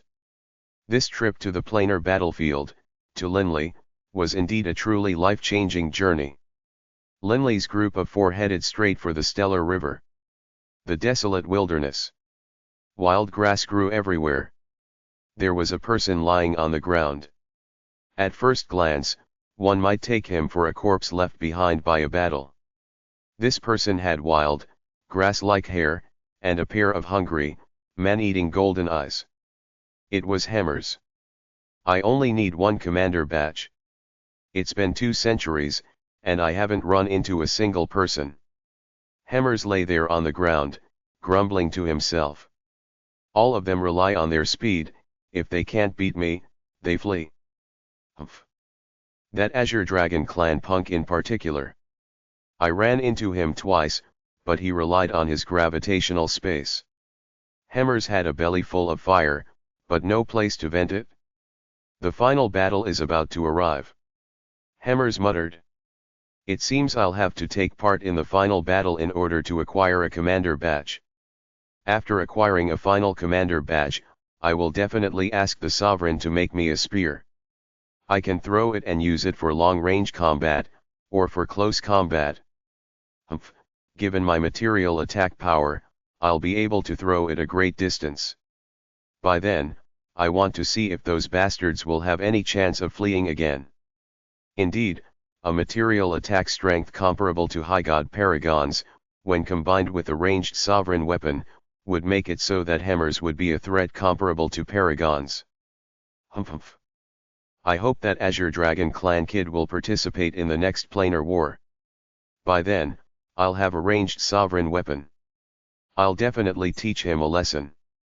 Hemmers never forgot about that person who had escaped from him twice. Suddenly. Huh. Lying on the ground, Hemmers raised an eyebrow. Someone is coming. Roughly 10,000 meters away. Hemmers himself was formed from part of the divine earth plane. He was its first golden mountain, which the plane nurtured over countless years. He was born with an innate, supernatural connection to the earth and the ground. When lying there on the ground, he could clearly sense the ground within a certain area, and if there was anyone stepping on the ground. Ha ha. Hemmers sat up. Staring into that direction, his golden eyes gleaming. Perhaps this will be the last military merit. I won't have to participate in the final battle after all. And then, Hemmers immediately merged into the earth itself. World walking. On the desolate ground, Linley and the other 3 were walking shoulder to shoulder, chatting and laughing casually. Given the power of this group of 4, there was no one they feared here in the planar battlefield. Anyone who made trouble for them was courting death. Linley's gaze suddenly sharpened, and he laughed calmly. Someone is coming over. Be careful, everyone. Someone is coming. Ricegem, Bibi, and Riyam were startled. They didn't sense anything. But Linley, after his soul mutation, had an extremely strong control over the universe. As soon as anyone drew near, Linley would easily notice them. An expert of the earth, using world walking. Linley said, spreading out his divine sense. Oh, him. Linley had a hint of laughter on his face. Hemmers thought that he was being stealthy. Generally speaking, a person using world walking would only be detected upon reaching a distance of 100 meters or so. This was common knowledge, but for paragons and people like Linley, this wasn't true. Hammer's usage of world walking was detected by Linley from far away. Rumble, suddenly, 100 meters away, an enormous figure erupted forth from the earth, bounding forward like lightning towards Linley. "It is you, you Azure Dragon clan brat." Hammers realized who Linley was now. This Azure Dragon clan brat is able to transform, and also use gravitational space. Killing him is rather hard. He charged towards them, bounding forward like lightning. He didn't transform or use his gravitational space. Hammers was amazed.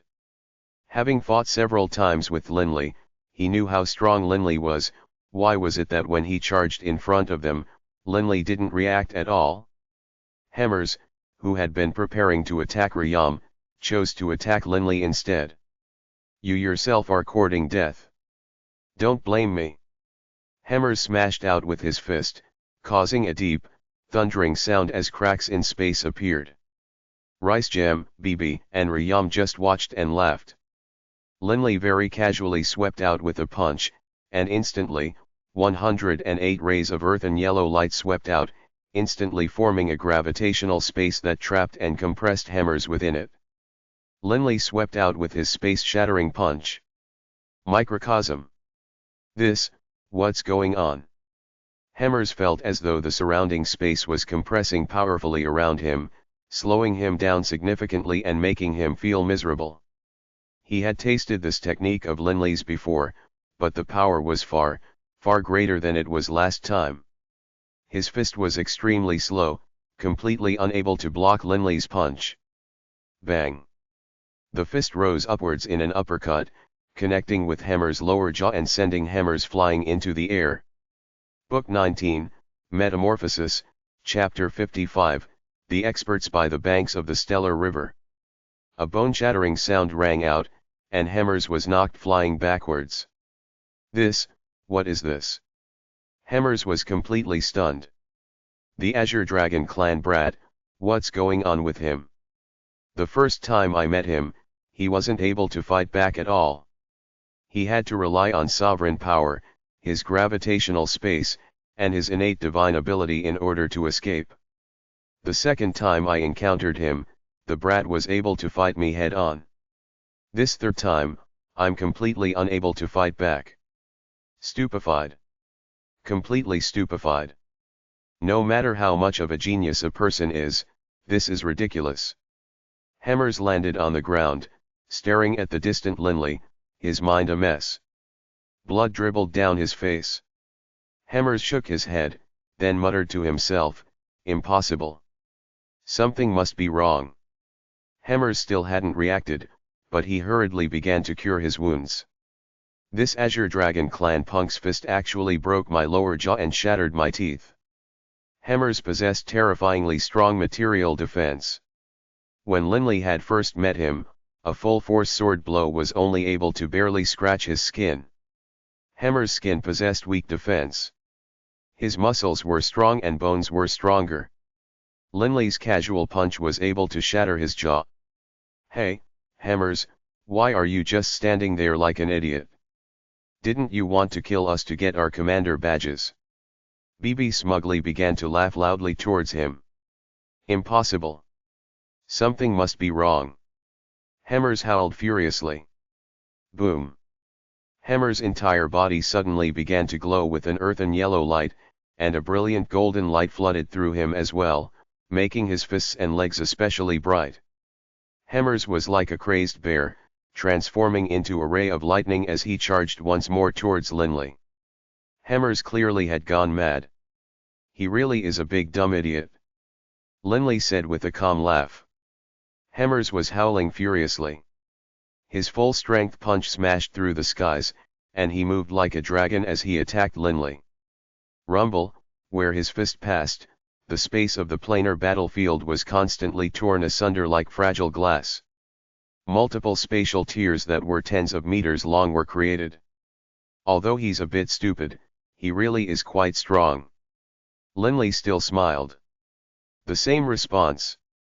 A fist struck out, and over 100 black dragons of energy swept towards Hammers. This time, Linley actually used destruction-type sovereign power. This Hammers used sovereign power. To subdue him, I really will have to use sovereign power. Although he was able to easily defeat Hammers, Linley had to acknowledge his opponent's strength. Crackle, the 100+ dragons formed into a cage, binding Hammers within, microcosm. That compressive power that was far greater than before once more formed, making Hammers feel very uncomfortable throughout his entire body. In this situation, his speed slowed drastically, and he could only watch as Linley's fist smashed against his body. Bang! A fist landed on Hammers' chest, and a bone-splitting sound rang out yet again as Hammers was knocked flying backwards, his legs being driven deeply into the ground. What is going on? Hammers stared at his chest, where a large, bloody hole had appeared, with blood leaking out. This injury was even more severe than the previous one, his ribs were completely shattered. Fortunately, Hammers' body was tough enough that the punch didn't go straight through his chest. But a blow of such power, if it landed against his head, he definitely would have died. Hammers was shocked to his senses. "Hammers, do you want to come again?" Linley chortled.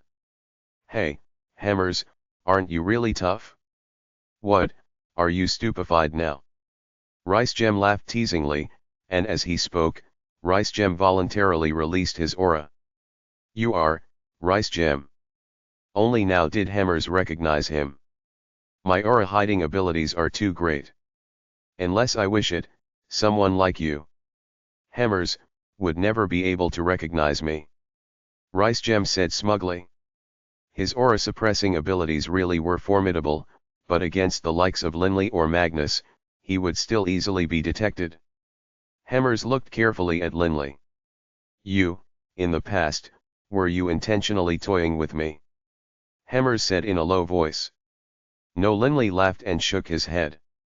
Hammers stared at Linley. He couldn't help but grow a bit angry. "Azure Dragon Clan brat, your strength is so great, why did you toy with me like that? Although I, Hammers, am a bit slow to react, I'm not so stupid to the point where I'll believe that a brat who wasn't able to fight back a few centuries ago could, a few centuries later, easily trample me." Hammers didn't flee, because he knew. Given his pitiful speed, there was no way he could flee. "Why would I deceive you?" Linley laughed calmly. "You can leave now. I don't want to kill you." "Not kill me?" Hammers was stunned. In the planar battlefield, if you couldn't beat someone, you would generally be killed. But today? Fine. I believe you when you say you weren't previously toying with me. Hammers gave Linley a long look. "Can you tell me, how long have you been training for?" "Less than 3,000 years. Linley didn't hide anything. Hammers was stunned, and he blinked twice. "Less than 3,000 years. Hammers stared at Linley in disbelief. "I really want to ask you something. Are you toying with me, or did I hear incorrectly? Or perhaps you meant less than 3,000 millennia." Hammers was able to believe 3 million or 30 million years, but 3,000? This was a bit too frightening. "You didn't mishear." Linley laughed while shaking his head. "BB, let's go." Linley, Ricegem, Rayam, and BB chortled as they walked away. BB turned and looked at Hammers. "Haha, big idiot, don't just stand there like a fool. Even if you stand there for 3 millennia, you still aren't comparable to my boss. Less than 3,000 years? The planar war has only been going on for a few centuries, and he's fought with me 3 times. But each time..." Hammers, previously stupefied, was finally starting to come to his senses. He stared with a bit of trepidation as Linley left. What a truly terrifying person. In less than 3,000 years, he's constantly advanced. He's also a member of the Azure Dragon clan. For his material attack to be this strong, he should be a paragon. 3,000 years. Paragon. Hammers suddenly sat down on the ground, then lay down casually, his head still woozy. Ah! Hemmers suddenly slapped himself against the head. Forgot to ask What's his name? Forget it, I'll just refer to him as that Azure Dragon clan brat. Hemmers, in his mind, had firmly memorized this Azure Dragon clan brat, who apparently had the terrifying power of a paragon. It seems this final battle will be very exciting. Hemmers mumbled. So many experts. I have to go watch. Hemmers rose to his feet as he spoke, also moving towards the Stellar River. Only, he was still rather leery of Linley. Thus, the route Hemmers took was slightly different from Linley's. The Stellar River was 1,000 kilometers wide, and more than 1,000,000 kilometers long. The entire planar battlefield was divided into two. The wide Stellar River was extremely brilliant, and the rainbow-colored regions of spatial chaos flowed about. But the experts of the planar battlefield all understood that although the chaotic space was beautiful, they contained terrifying levels of energy. If one became trapped within, they would quickly be lost. Even paragons didn't dare enter spatial rifts. One could imagine how terrifying they were. At present, Linley's group of 4 was standing by the banks of the Stellar River. So many years have passed. I've always been on this side of the Stellar River. Our military headquarters is located on the opposite side. Reshape said with a laugh.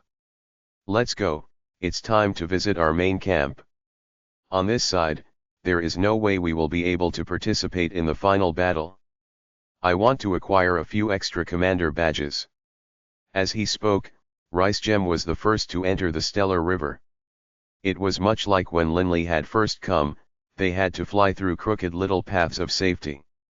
Rayam, Bibi, and Linley all immediately followed. Originally, when they passed the Stellar River on the way to other side, Linley and Bibi were both rather nervous, afraid that they might accidentally slip into a spatial rift. This time returning, however, Linley himself felt quite relaxed. The Stellar River is indeed beautiful. Linley could even leisurely enjoy watching the surrounding spatial rifts, as well as the giant boulders and small mountains that hovered in the middle of the Stellar River. As they passed through the river, given Linley's control over space, he was able to clearly sense which places were safe and which parts were dangerous. Even if he touched a spatial rift, given Linley's current power, there was no way he would be sucked within. Linley's group of 4 quickly passed this distance of 1,000 kilometers. Every single planar war would last 1,000 years. For the vast majority of this period of time, ordinary soldiers had no assignments, they could safely stay in their side's headquarters. But when 1,000 years passed, the soldiers began to grow busy. At this moment, in the planar battlefield, in each side's headquarters, everyone began to move towards the banks of the Stellar River. They gathered around at each side of the 2 corridors of the Stellar River. The 2 sides arrayed themselves by the banks. The camps stationed alongside the Stellar River were fairly long. At the same time, there were quite a few patrolling soldiers who moved about nearby. Their current mission was, receive commander-level experts. After all, during the final battle, some scattered commanders would also regroup with them. The armies would naturally welcome the commanders to join them. After all, the strength of a commander was far greater than an ordinary soldier, and they would be of great use during the final battle. 100 or so soldiers were casually seated in the meditative position next to an earthen hill. Others were resting lazily against the hill, or standing and watching their surroundings. This was one of the patrol squads for one of the military camps of the Divine Darkness Plains side. Captain, someone just came to our side of the Stellar River. There are 4 in total. A silver-haired, violet-eyed soldier called out hurriedly. Oh! Probably a commander. Let's get a closer look. This captain of his 100-man squad was a bald, hook-nosed man. He immediately led his squad to move closer. They weren't too worried, because not too far behind them was their military camp. In addition, they didn't go too close to the 4. when they reached a distance of 200 or 300 meters. They belong to our side. The captain let out a sigh of relief. They could sense the badges of the four. Immediately, the 100-man squad drew closer. "Hey, who are you?" a youth wearing a straw hat called out. The bald, hook-nosed captain immediately bowed respectfully. "Milords, we are here at the orders of the commanders to receive you." "Let's go, Linley." Ricegem laughed. It was like this in the past as well. Towards the end, the military camps would all invite us to join them, whether to watch or to actually participate. Within the military camps, there are groups of commanders who are familiar with each other. It also makes coordinating easier. Linley nodded. "Then let's go." "Please follow me, milords," the captain said humbly. Linley's group of four, following the captain, moved forward, with the 100 soldiers following. They arrived at the nearby military camp. This military camp had many stone houses built, and soldiers could be seen everywhere. "This is our headquarters, and these are the houses that were made just for commanders. Commanders can select any vacant house." The captain pointed to the front. "There are 20 houses, 3 of which are occupied and 17 of which are empty. Just by looking at the courtyard gate, you'll know if there is anyone present. Vacant houses have locked gates." One plain, unadorned stone manor after another had been built in the empty space up ahead. There were 20 of them. Someone else came. 2 figures emerged from one of the courtyards, one a youth who was as skinny as a bamboo rod with strange, sinister, cold eyes. By his side was a white-haired, white-bearded elder whose face was wreathed in smiles. "Oh, Ricegem," the skinny youth said with a light laugh. "Woodridge Wuti Lichi, didn't know you came as well." Ricegem snickered, then said to Linley, "Linley, don't pay this fellow any mind. Let's go in." Ricegem seemed to be very disdainful towards the skinny youth. "Right." Linley couldn't be bothered to pay attention to this person either. "Linley? I heard that a Linley emerged within the 4 Divine Beasts clan in the Infernal Realm. So that's him." Woodridge looked towards Linley and chuckled.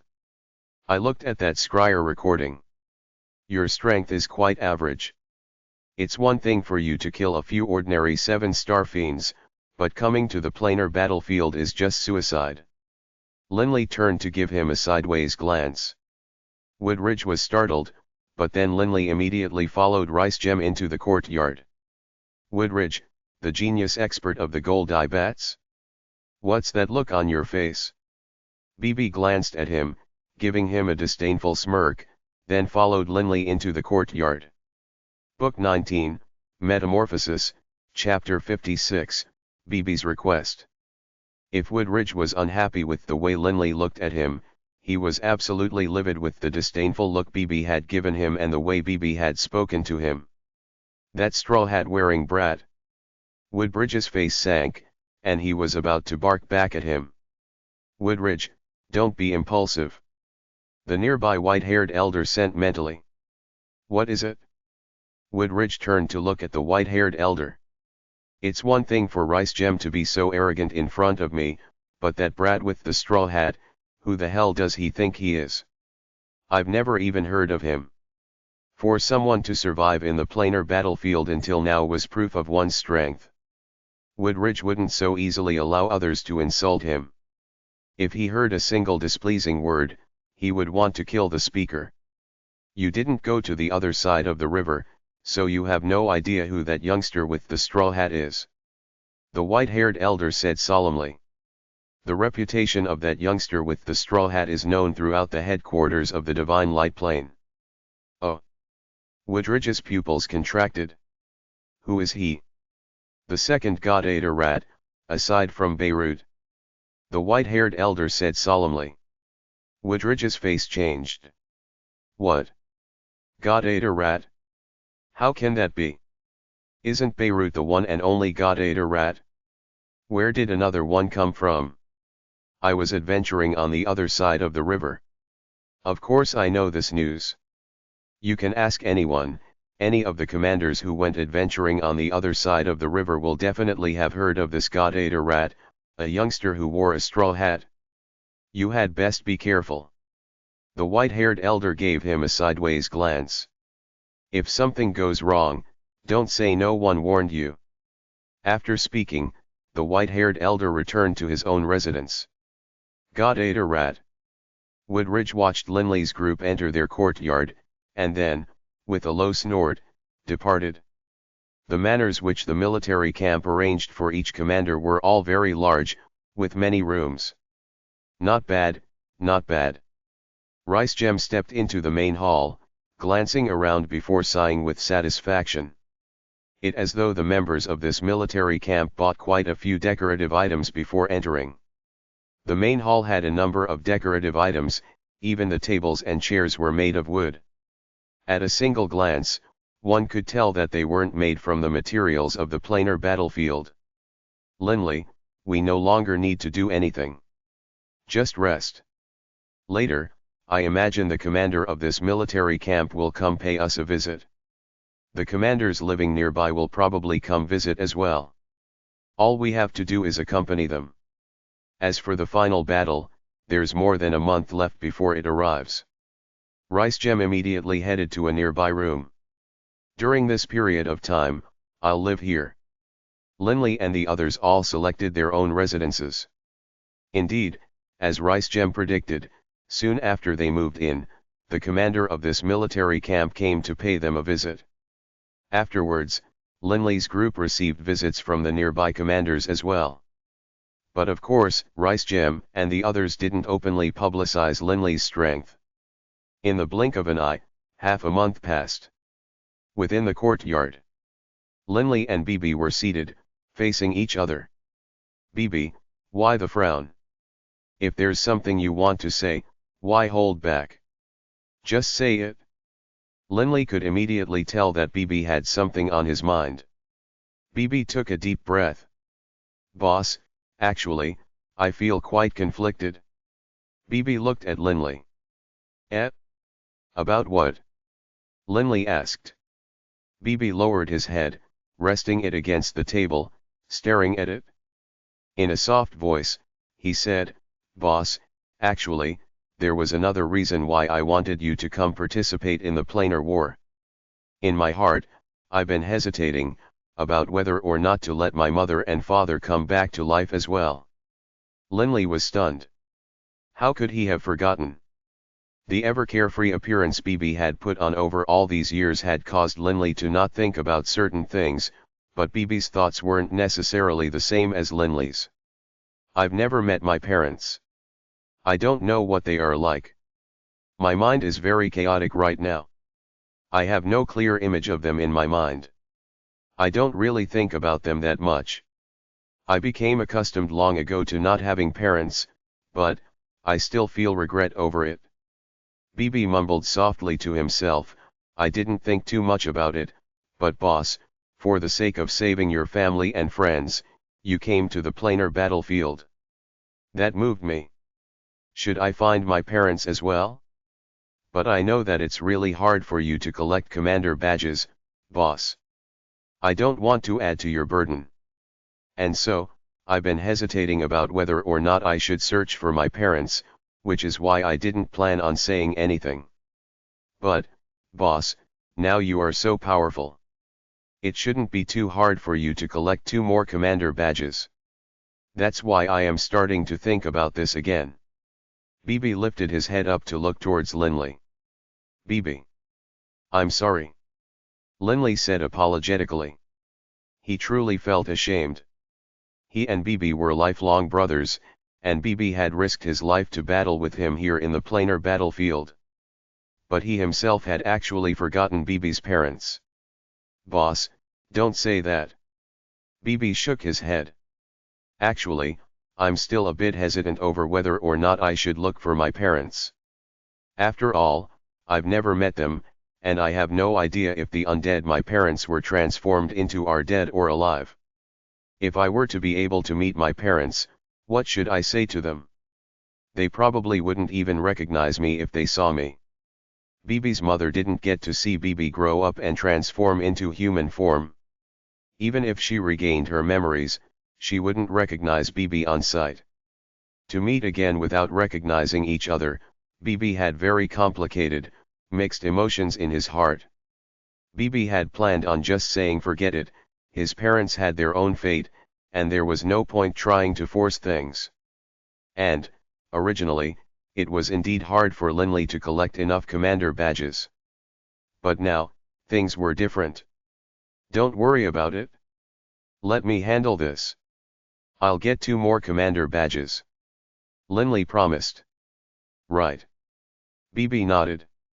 Whew. Bibi sat up straight, letting out a breath. Damn, forget it. They are my parents. I'll meet them. Heh, I imagine that if they knew that they had a god-eater rat for a son, they would be very proud. Bibi seemed to have shrugged off his annoyances, becoming carefree once more. Linley chuckled. In his heart, he had already made up his mind that during the final battle, he would acquire 2 more commander badges. Linley and Bibi had traveled together their entire lives. Bibi was willing to sacrifice his life for Linley, and the opposite was true as well. In addition, given Linley's current level, it would actually be quite hard to make him die. Knock. Knock. Suddenly, a knocking sound. Linley waved his hand, and a surge of divine power swept forward, pushing the courtyard door open. In walked a person, a black-haired youth with black-colored, gold-edged robes. Linley. Bibi. Are Ricegem and Riyam here? This was the commander of this military camp, Walnut Wonyote. The commanders who came to the planar battlefield included both solitary commanders as well as commanders responsible for military camps. Hey! What is it? A voice rang out from the main hall, then Ricegem flew out. Linley and Bibi looked towards Walnut as well. Here's the situation. Before the final battle begins, the commanders of the military camps and the roving commanders will all gather together once to discuss our strategy for the final battle. At the same time, everyone can get familiar with each other. Walnut said with a laugh. When is it? Ricegem asked. Linley knew about this as well. A meeting before the final battle was a custom. Today. Walnut nodded and laughed. There are already commanders waiting outside. Ricegem, the 4 of you can go out as well. I'll go inform each of the other commanders, and then we'll head out together. Fine. Ricegem nodded, and Linley and the others all walked outside as well. There were indeed 3 people outside already. When the 3 saw Linley's group of 4, then laughed and greeted him. Ricegem, Bibi, Riyam, Linley. They all walked over. Linley's group of 4 welcomed them. As others saw it, Linley's 4-man squad should have been formed around Ricegem and Bibi as the core. As for Riyam and Linley, they were somewhat ignored. After all, Ricegem's reputation and Bibi's reputation as a god-eater rat were simply too great. Soon, the commanders of this military camp had all gathered here.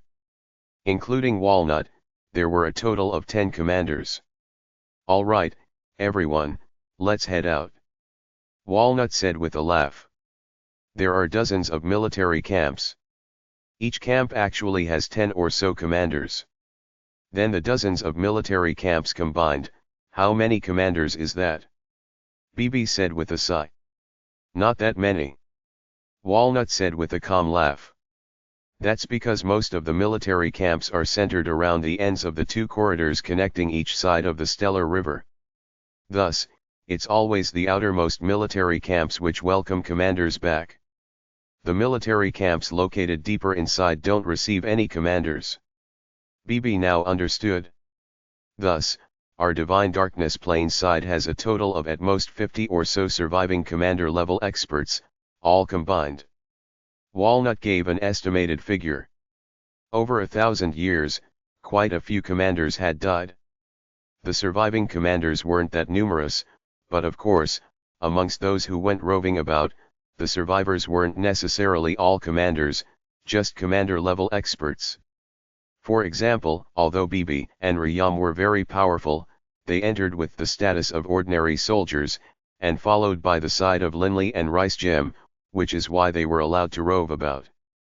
The military camp was divided into two wings, and Linley's group was currently moving alongside the banks of the Stellar River, towards the direction of the Stellar River's port. The gathering place for this meeting was close to one of the corridors. This was an estate that was slightly larger than the one in which Linley's group was living in. The courtyard had multiple chairs and tables situated within it, and there were around 20 or 30 people located within the courtyard. Walnut, you came. As Walnut's group moved forward, quite a few people immediately noticed them. Haha, Bavilwu aren't you the lucky one? Still alive, eh? Barnsley Bansile, you came to the planar battlefield this time. Haha. Rice-Gem. Immediately, the group of commander-level experts began to call each other's names out, chatting and laughing with each other. These supreme experts of their respective planes were fairly familiar with each other, and many were even friends. Linley, Bibi, and Riyam knew very few people. And so, they moved to a corner of the courtyard, found 3 seats, and sat down. Taking out some cups and some wine, they began to drink. A while later, after Rice-Gem was done socializing with some old friends, he returned as well.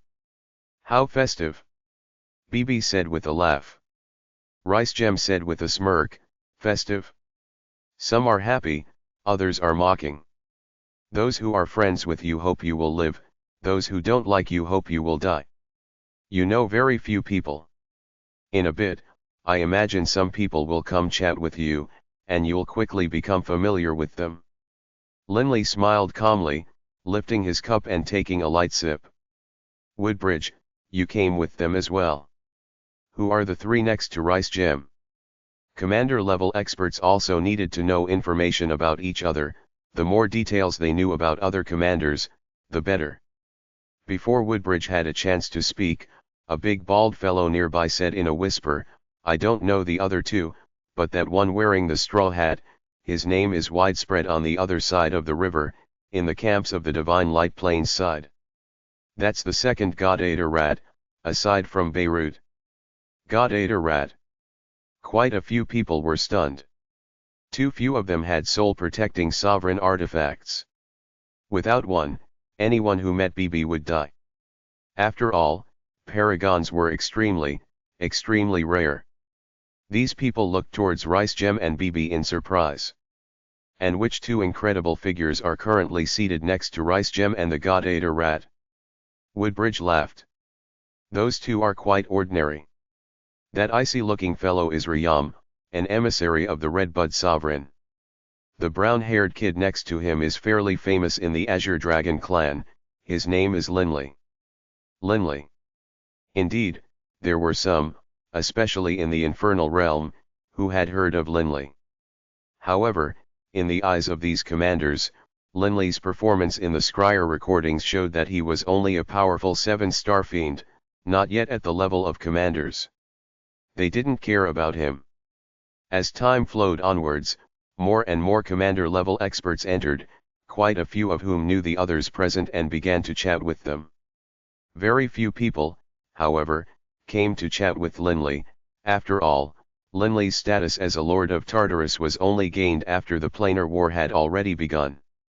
Linley himself couldn't be bothered to chat up these people, he actually preferred the peace and quiet. Book 19, Metamorphosis, Chapter 57, The Final Battle. Within the courtyard, 50-plus commander-level experts were gathered together. Linley's group of 4 was seated in the corner, while servants walked about, carrying platters and delivering wine, food, and fruit. This gathering is completely boring. Bibi went crunch crunch as he chomped through a round, slick, violet-skinned fruit.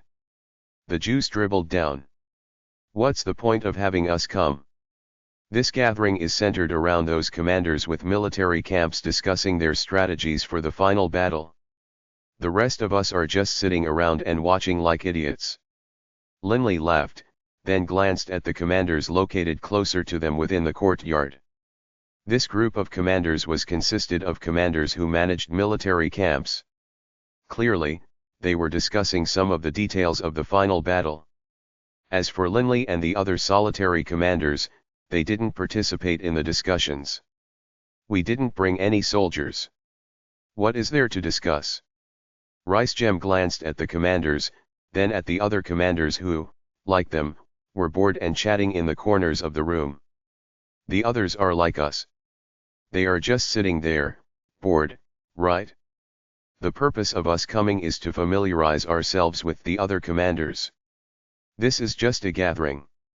Nothing else. Clearly, the discussion regarding the details of the final battle was a fairly simple one, as a short time later, that group of commanders finished their conversations. Everyone.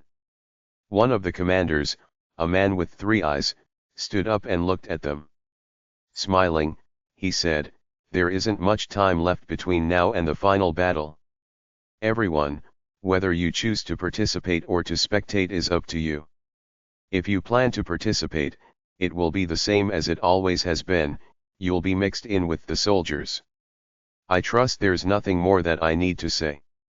The planar wars had been carried out many, many times now. Many things had become customs already.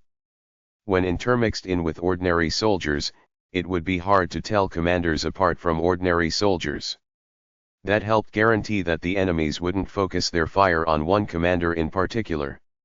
It would increase the odds of survival, but of course, if someone's performance was too impressive, it would still be dangerous. The side of the divine light plane, do they have any particularly powerful experts? If they do, please let us know, so that we will be prepared. The 3-eyed commander said.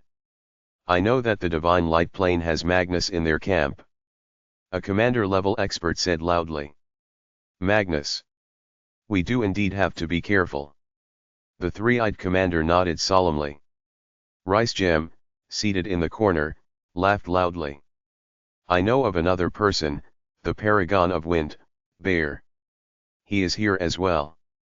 In addition, he is on the side of the divine light plane. Bear. This name attracted everyone's attention. Although quite a few more names were listed, clearly, what everyone was truly concerned about was the presence of Magnus and Bear. After all, paragons already stood at the very tip of power. If paragons wished to kill ordinary commanders, it would be a slaughter. In addition, if one tried to use group attacks, given how astonishingly fast paragons were, using such a tactic would just be laughable. Bluefire, why hasn't Bluefire revealed himself? Ricegem secretly chatted with Linley. He belongs to our side. He should show himself. Linley shook his head, puzzled. I'm not sure either. He prefers to travel alone, I suppose. This gathering was a chance for the various commander-level experts to meet each other. After all, outside of the planar battlefield, it wasn't too practical to arrange a meeting of so many commanders. This sort of gathering was also a community of the highest level deities. Although Linley didn't want to chat much with these people, there were still many who came and said a few words to him. They were all acquainted now, and at least these people all knew who Linley was.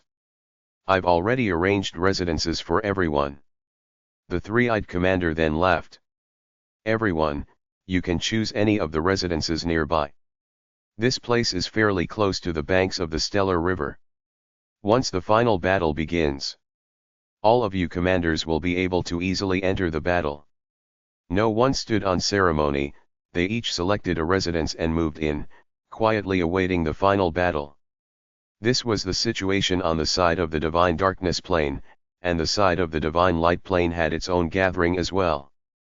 However, of the paragons belonging to the Divine Light plane, only Magnus appeared. As for Bear, he didn't participate in the gathering. Mr. Magnus. All of the commanders, over the course of this gathering, greeted Magnus in a very warm, friendly manner, unconsciously acting in a meek, humble manner. Although they were commanders and very arrogant, in the face of a paragon, it was very natural for them to act like this. They felt like commoners meeting an emperor. Although the commoner might be arrogant, they would naturally grow modest in this situation. And this sort of modesty didn't make them feel ashamed, because it was only appropriate. For example, if one knelt upon seeing a sovereign, this was something which their subconscious told them was only proper. The reception Magnus received in his camp was completely opposite from the one Linley received in his. But Magnus couldn't care less about these people. He too went into a corner, and by his side was Oman, Chegwin, and Ramzan. Everyone, are there any formidable experts on the side of the divine darkness plane whom we need to be aware of? If you know of any, speak up and let us mentally prepare for them. A white-browed, white-haired youth spoke out. Immediately, all of the commanders began to list out some names, with the likes of Ricegem and BB being discussed. We encountered an expert who should be a paragon. Oman said. He is a paragon of fire. He belongs to the enemy camp, but his name, we aren't sure. All we know is that he has crimson eyebrows. The commanders immediately all fell silent. Compared to a paragon, neither Ricegem nor BB were even as remotely as threatening. I have a name. Hemmers said loudly. I suspect he, too, is a paragon. These words caused everyone to look towards Hemmers. Everyone knew who Hemmers was. Given Hemmers' strength, his words should be true. This person is a member of the Azure Dragon clan, of the Four Divine Beasts clan. His power is very bizarre. At first, he was very weak, but afterwards, he grew to be even stronger than me. He's made vast improvements over just a few centuries, and he said that he has trained for less than 3,000 years. I don't dare believe it, but one thing is certain, his power is greater than mine. Hemmers said unhappily. I suspect that he has already reached the level of paragon. Instantly, a unison of laughter. Everyone knew that Hemmers was a thick-headed fellow who wasn't very clever. Hearing Hemmers' words, however, they all laughed hard. Hemmers, less than 3,000 years, and a paragon, you say? If he became a paragon in less than 3,000 years, then the rest of us no longer have any face to stay here. Ha ha. Clearly, not a single member of these experts believed him. Hemmers, don't believe this person's lies. The commanders didn't believe it at all. That expert of the Azure Dragon clan, Gislason? He's only on par with us, how could they have a paragon? If they did, they wouldn't have been abused to such an extent by the 8 great clans. The discussion made it clear that no one believed Hemmers. Impossible. Magnus, seated in the corner of the room, said slowly, become a paragon in less than 3,000 years? Absolutely impossible. Forget about 3,000 years, even 30,000 years or 300,000 years is far too short for someone to reach the paragon level. To reach the level of paragon in under 1,000,000 years is something which isn't possible. Magnus, as a paragon himself, was an authoritative source. Can it be that I, Hemmers, would lie to you? Hemmers was furious. Steam came from his nostrils, and his eyes turned absolutely round, like a pair of copper gongs as he stared at the others. These commanders unconsciously began to lower the volume of their laughter. They still truly did not wish to irritate this fellow, Hemmers. If you don't want to listen, then don't.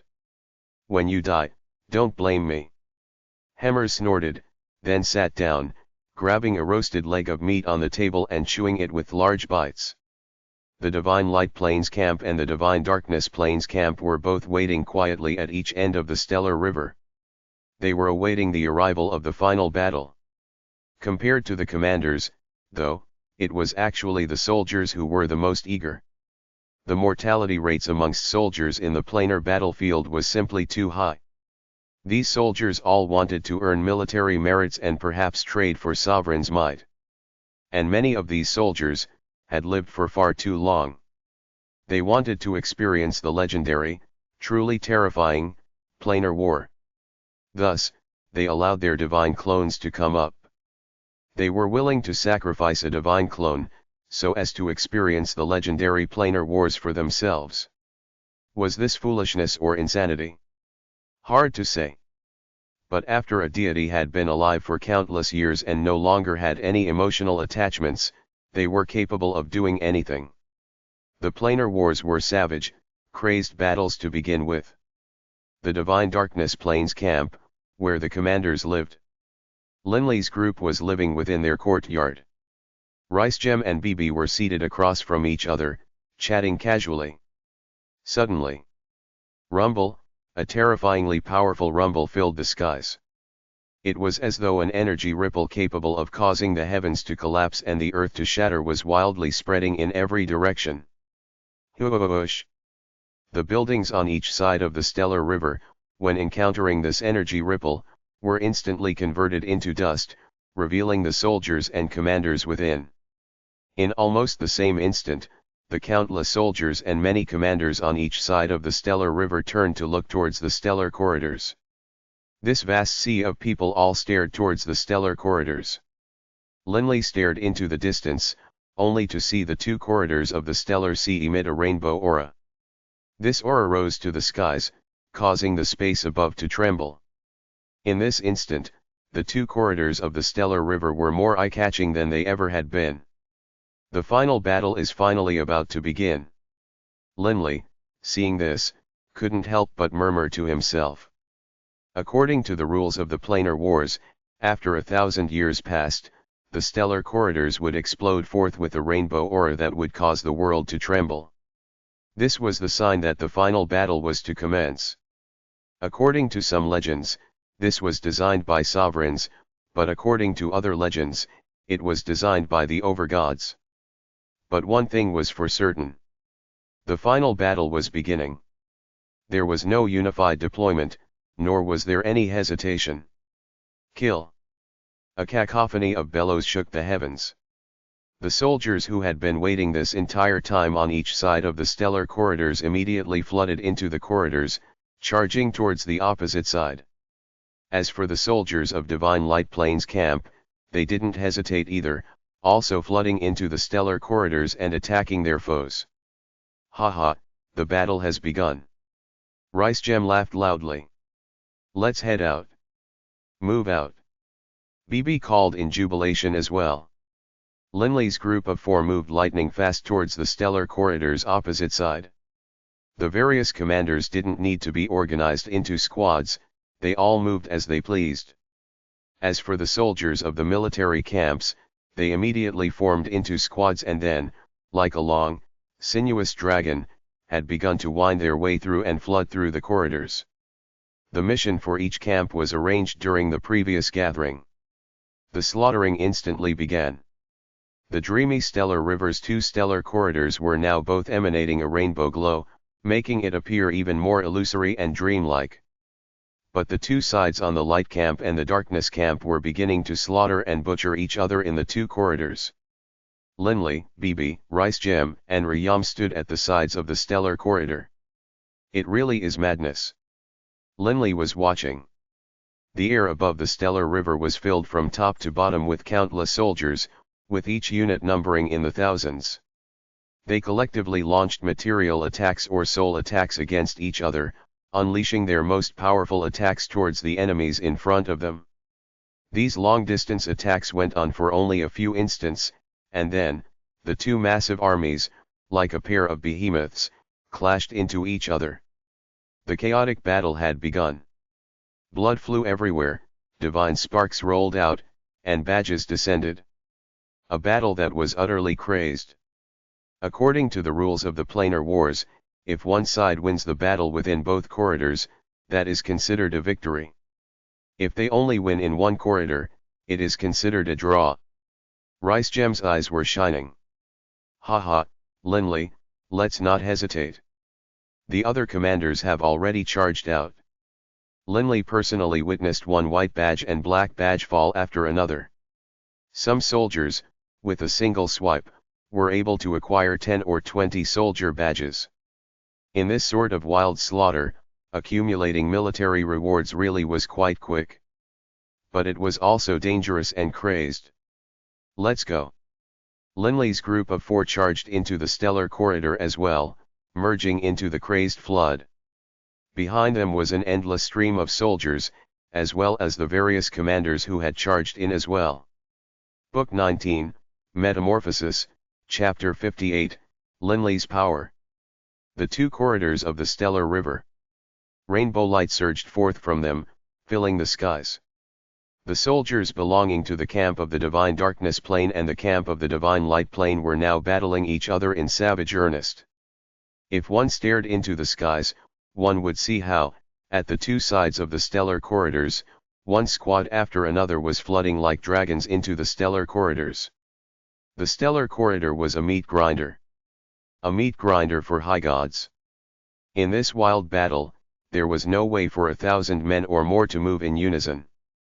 The only option was to use divine sense to organize, and make squads of 100 soldiers act together. Currently, Linley's group of 4 was there as well. In the sea of tens of thousands of figures, Linley's group of 4 was very unremarkable, but some enemies still noticed them. Soul attacks. The target, those 11 who are 30 meters ahead of us.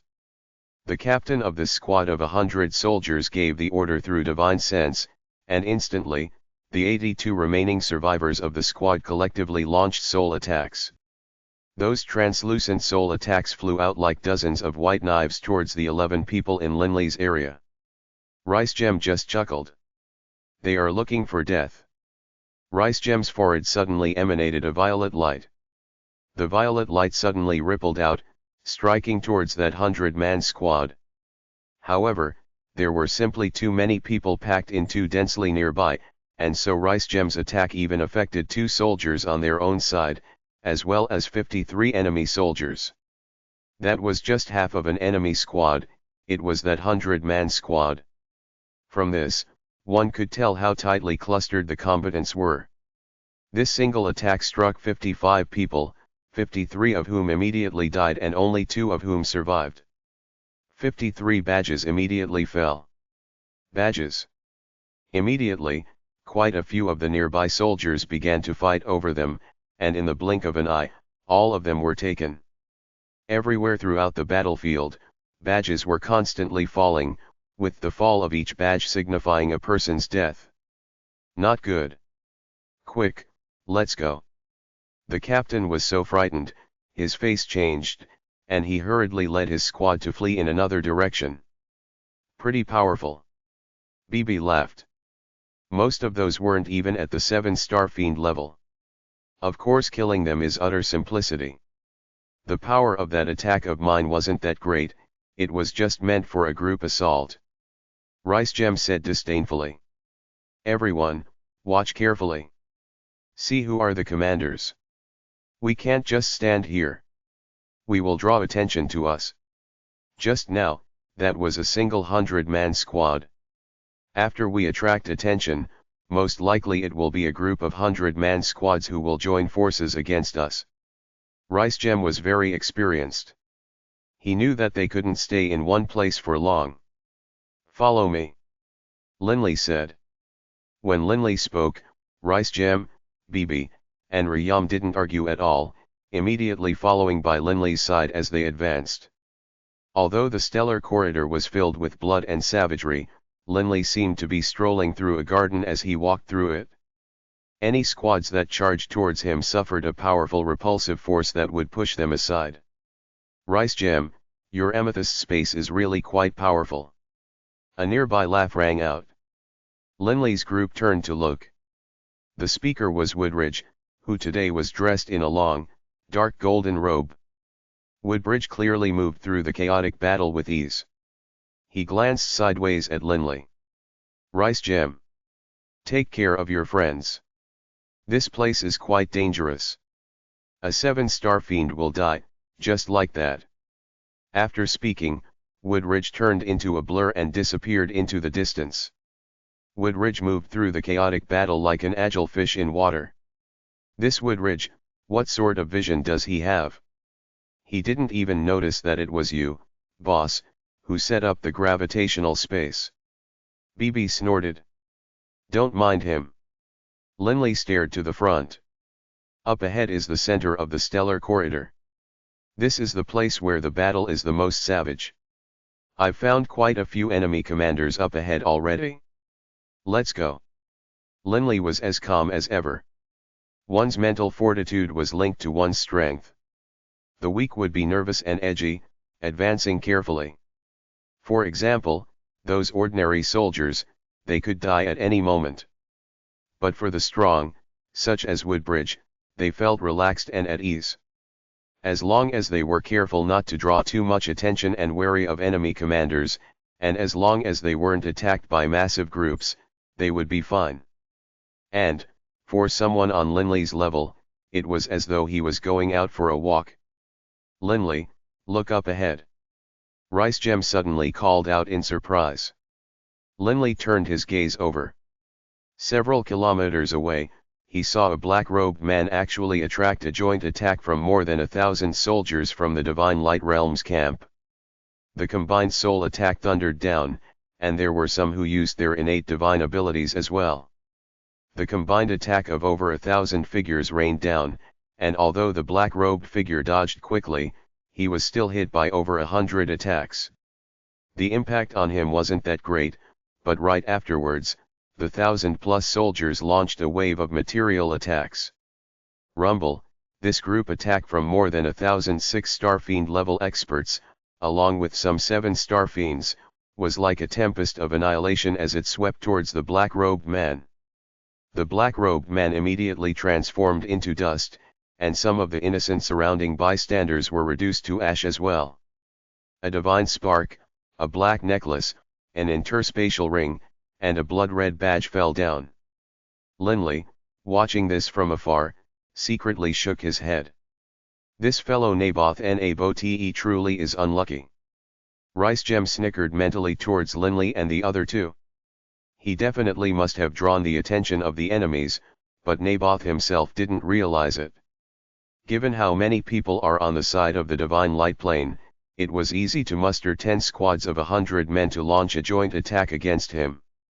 In just 2 strikes, one spiritual, the other material, he was annihilated. Although he had a soul-protecting sovereign artifact, it was of no use. Soul attacks and material attacks were all extremely fast. Generally speaking, no matter how fast most commanders were, they were far from being as fast as a soul attack or a material attack. They would only be able to dodge 1 or 2 meters.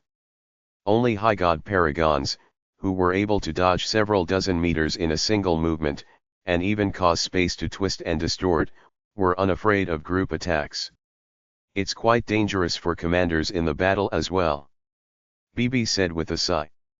Whether in the netherworld or in the infernal realm, it was quite hard for 1,006 Starfiends to be summoned to one event and launch an attack. But here, in this battle, everyone was a high god, and so it was quite easy to link up 1,000 soldiers to launch a joint attack. Thus, one couldn't be too impressive. If you attracted attention, you had to immediately flee. Forget about others. Linley's gaze was locked on someone in the distance. I found an excellent target. Oh. Ricegem, BB, and Riyam looked over as well. Them. Ricegem's eyes lit up, and a savage look flashed through them. This time. We can't let them escape. Kill them all. BB stared furiously at them as well. Roughly 3 kilometers away from them, 3 figures were chasing at high speed after a grey-robed figure. 2 of them were familiar figures, one was a golden-robed Oman, while the other was a violet-robed Chegwin.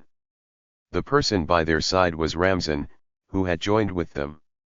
Although Ramzan was a commander who controlled a military camp, when the savage battle began, the 100-man squads would move by themselves. There wasn't much point for their commander to stay with them. He had one of his subordinates take charge of the squads, while he himself went with his 2 friends to go hunt and kill enemy commanders. Oman's 3-person team was very confident in their power. Haha, you want to run. Ramzan flew over at high speed. Swish. A golden light shot out from Ramzan's finger, and space instantly tore apart as the light shot towards the fleeing grey-robed figure. Bang! The grey-robed figure's body instantly erupted with a black light, and he launched a vicious return punch against that golden light before continuing to flee. But in the instant he had paused to strike back, Oman and Chegwin had surrounded him. You won't be able to escape. Oman laughed loudly, his body blazing with a white aura as his spiked mace smashed down towards the grey-robed man. Clang! The grey-robed man raised his arms together, smashing head-on with his two arms against the spiked mace. But immediately afterwards, the spikes atop the mace shot out towards the grey-robed man's skull. With a metallic clanging sound, they drove into the grey-robed man's face, but didn't strike a lethal blow. Bang! A golden light then pierced through the grey-robed man's head. Ramzan stretched his hand out, and the golden light flew back to his hand. This was an ancient, unadorned spear which was covered with strange magical runes. Haha, getting badges here is too fast. This is the third. Ramzan stretched his hand out and snatched the blood-red badge, while the nearby Oman said very confidently, Ramzan, who can stop the three of us united? Oman, our old friend is coming. Chegwin sent mentally with a soft laugh. Oman and Ramzan instantly followed Chegwin's gaze, only to see four figures fly over, with Linley at the lead. That Linley didn't die. Oman was shocked. Haha, Oman's gaze turned savage. It's good that he didn't die. The last two times, we weren't able to kill him. This time, I'll dispose of him. Hand that Riyam fellow to me. Last time, I didn't kill him. This time, we should end it. Chegwin stared at the distant Riyam while sending mentally, Ramzan, you hurry up and leave. Go find Mr. Magnus. If you encounter BB, you will die. Of the four, Rice Gem is the hardest to deal with. Ask Mr. Magnus to come, only he can deal with Rice Gem. All right. Ramzan knew that BB was a God-Eater rat, and didn't try to push it. But just as Ramzan turned to leave, there is no need to run. A cold voice instantly echoed in their minds. Ramzan, Oman, and Chegwin stared in astonishment up in front. Linley, who had been flying alongside Rice Gem, Riyam, and BB, suddenly sped up dramatically. Whoosh! Like a gust of wind, he moved through the densely clustered groups of people in the stellar corridor like a blur. Linley had arrived before the three of them. This, Oman and the other two were stunned. Rice Gem and the other two were still far away. But Linley had already arrived. Linley's speed was so terrifying, it was far beyond what they could endure. Oman and the other two instantly thought back to what Hemmers had told them at the meeting. Hemmers was clearly referring to this expert of the Azure Dragon clan. Could it be him? Oman's group of three didn't dare believe it, but at the same time, the three of them frantically used their supreme techniques. Rumble. Linley's fist swept out, and it was as though the universe was pressing down upon them. 108 rays of black light swept out and surrounded them, sucking them in as a terrifyingly strong compressive force instantly reduced the speed of these commanders 1,000-fold. They could only watch as Linley's fist swept towards them, unable to block at all. Bang! The fist smashed into Oman's head. Oman's body trembled slightly. From the surface, it seemed as though he wasn't injured at all, but the insides of his head had already been shaken into pulp. A gold badge fell out from his body, while at the same time, his soul-protecting sovereign artifact fell out as well. Linley, stay your hand. A rebuking bark rang out in Linley's mind.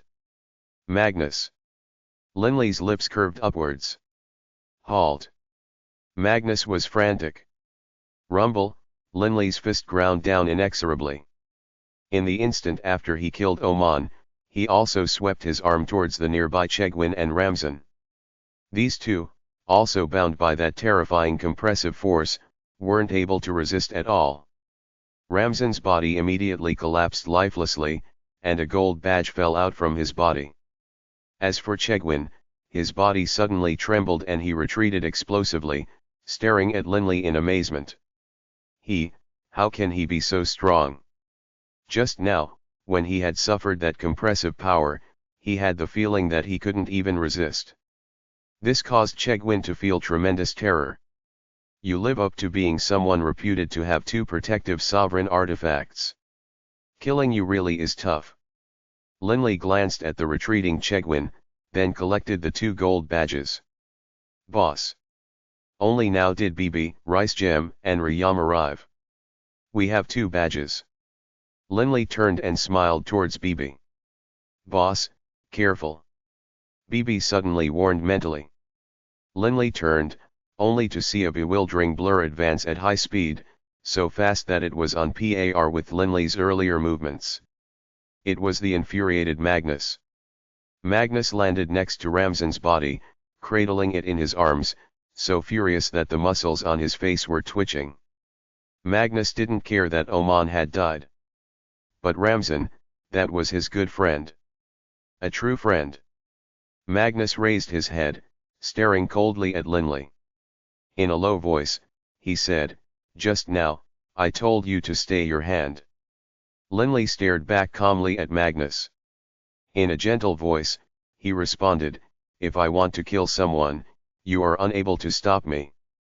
Book 19, Metamorphosis, Chapter 59, The Duel Above the Stellar River. Those who became paragons were all incomparable geniuses filled with tremendous willpower. They, who stood at the top, were accustomed to the respect and reverence of others. Even when they met a sovereign, they didn't have to kneel, they only had to bow slightly. One could imagine how much lofty arrogance filled their hearts. "If I want to kill someone, you are unable to stop me." Linley's calm words and the look in his eyes when he spoke caused Magnus, already infuriated by the death of his friend, to grow so angry that his eyes turned crimson. Magnus released Ramzan's corpse. Slowly standing up and staring coldly at Linley. Linley didn't fear him at all, looking back calmly at Magnus. Rumble, thunder began to echo unceasingly around them. The battle was continuing to progress, and the soldiers of the Divine Darkness Plane and Divine Light Plane were butchering each other in methodical fashion. Blood splattered everywhere, and high god sparks rained everywhere as one badge after another was seized by survivors. This was how wild and savage the stellar corridor was. But amidst this savagery, Linley and Magnus stood there, staring at each other, not moving at all. It seemed as though the battles of thousands of soldiers around them, to them, was nothing more than the air. The target is that unmoving, white-robed figure. Soul attack. 100-man squad clearly noticed Magnus, and as the captain gave the order through divine sense, instantly, the 75 survivors of the squad instantly emitted all sorts of translucent attacks, instantly shooting them towards Magnus. Magnus, who had been staring angrily at Linley, couldn't help but turn to look back. Humph. Magnus let out a low snort, his gaze turning cold. Magnus' cold gaze swept out like a blurry sword light, creating more than 100 white arrows which shot out. Swoosh! Swoosh! They instantly crossed the skies, striking against those soul attacks. While destroying the soul attacks, the translucent arrows didn't slow down at all as they dove into the bodies of the members of that 100-man squad, whose eyes became filled with terror. And then, silence. 75 corpses fell from the skies, their divine sparks and badges falling as well. A single glance had killed 75 high gods. How is that possible? Some soldiers noticed this, and they were so terrified their faces changed. But, the battle at the stellar corridor was simply too chaotic. Only a few dozen people noticed Magnus display his might, with the rest not noticing at all. After all, people were dying constantly throughout the corridor. No one would notice if 75 people suddenly died at once. Boss. Bibi and the others were rather worried as well.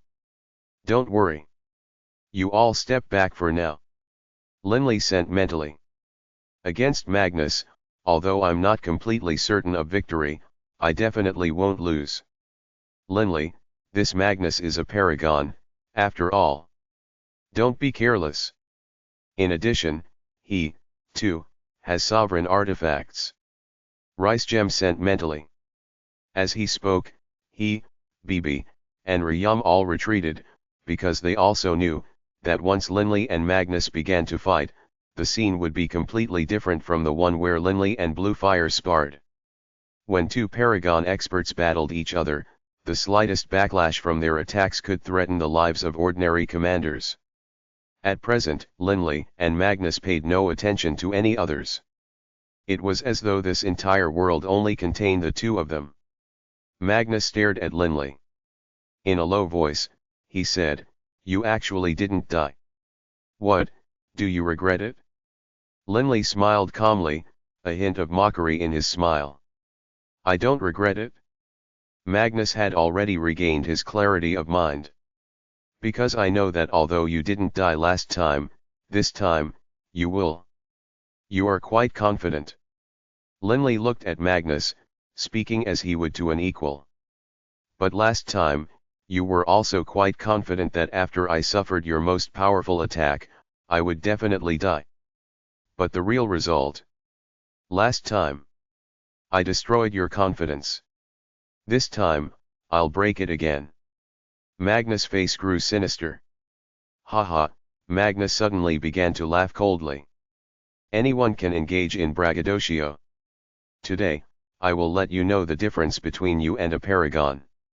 Magnus didn't actually believe that Linley had become a paragon, because last time, when he had sparred with Linley, he could tell, that Linley was still quite far off from the paragon level.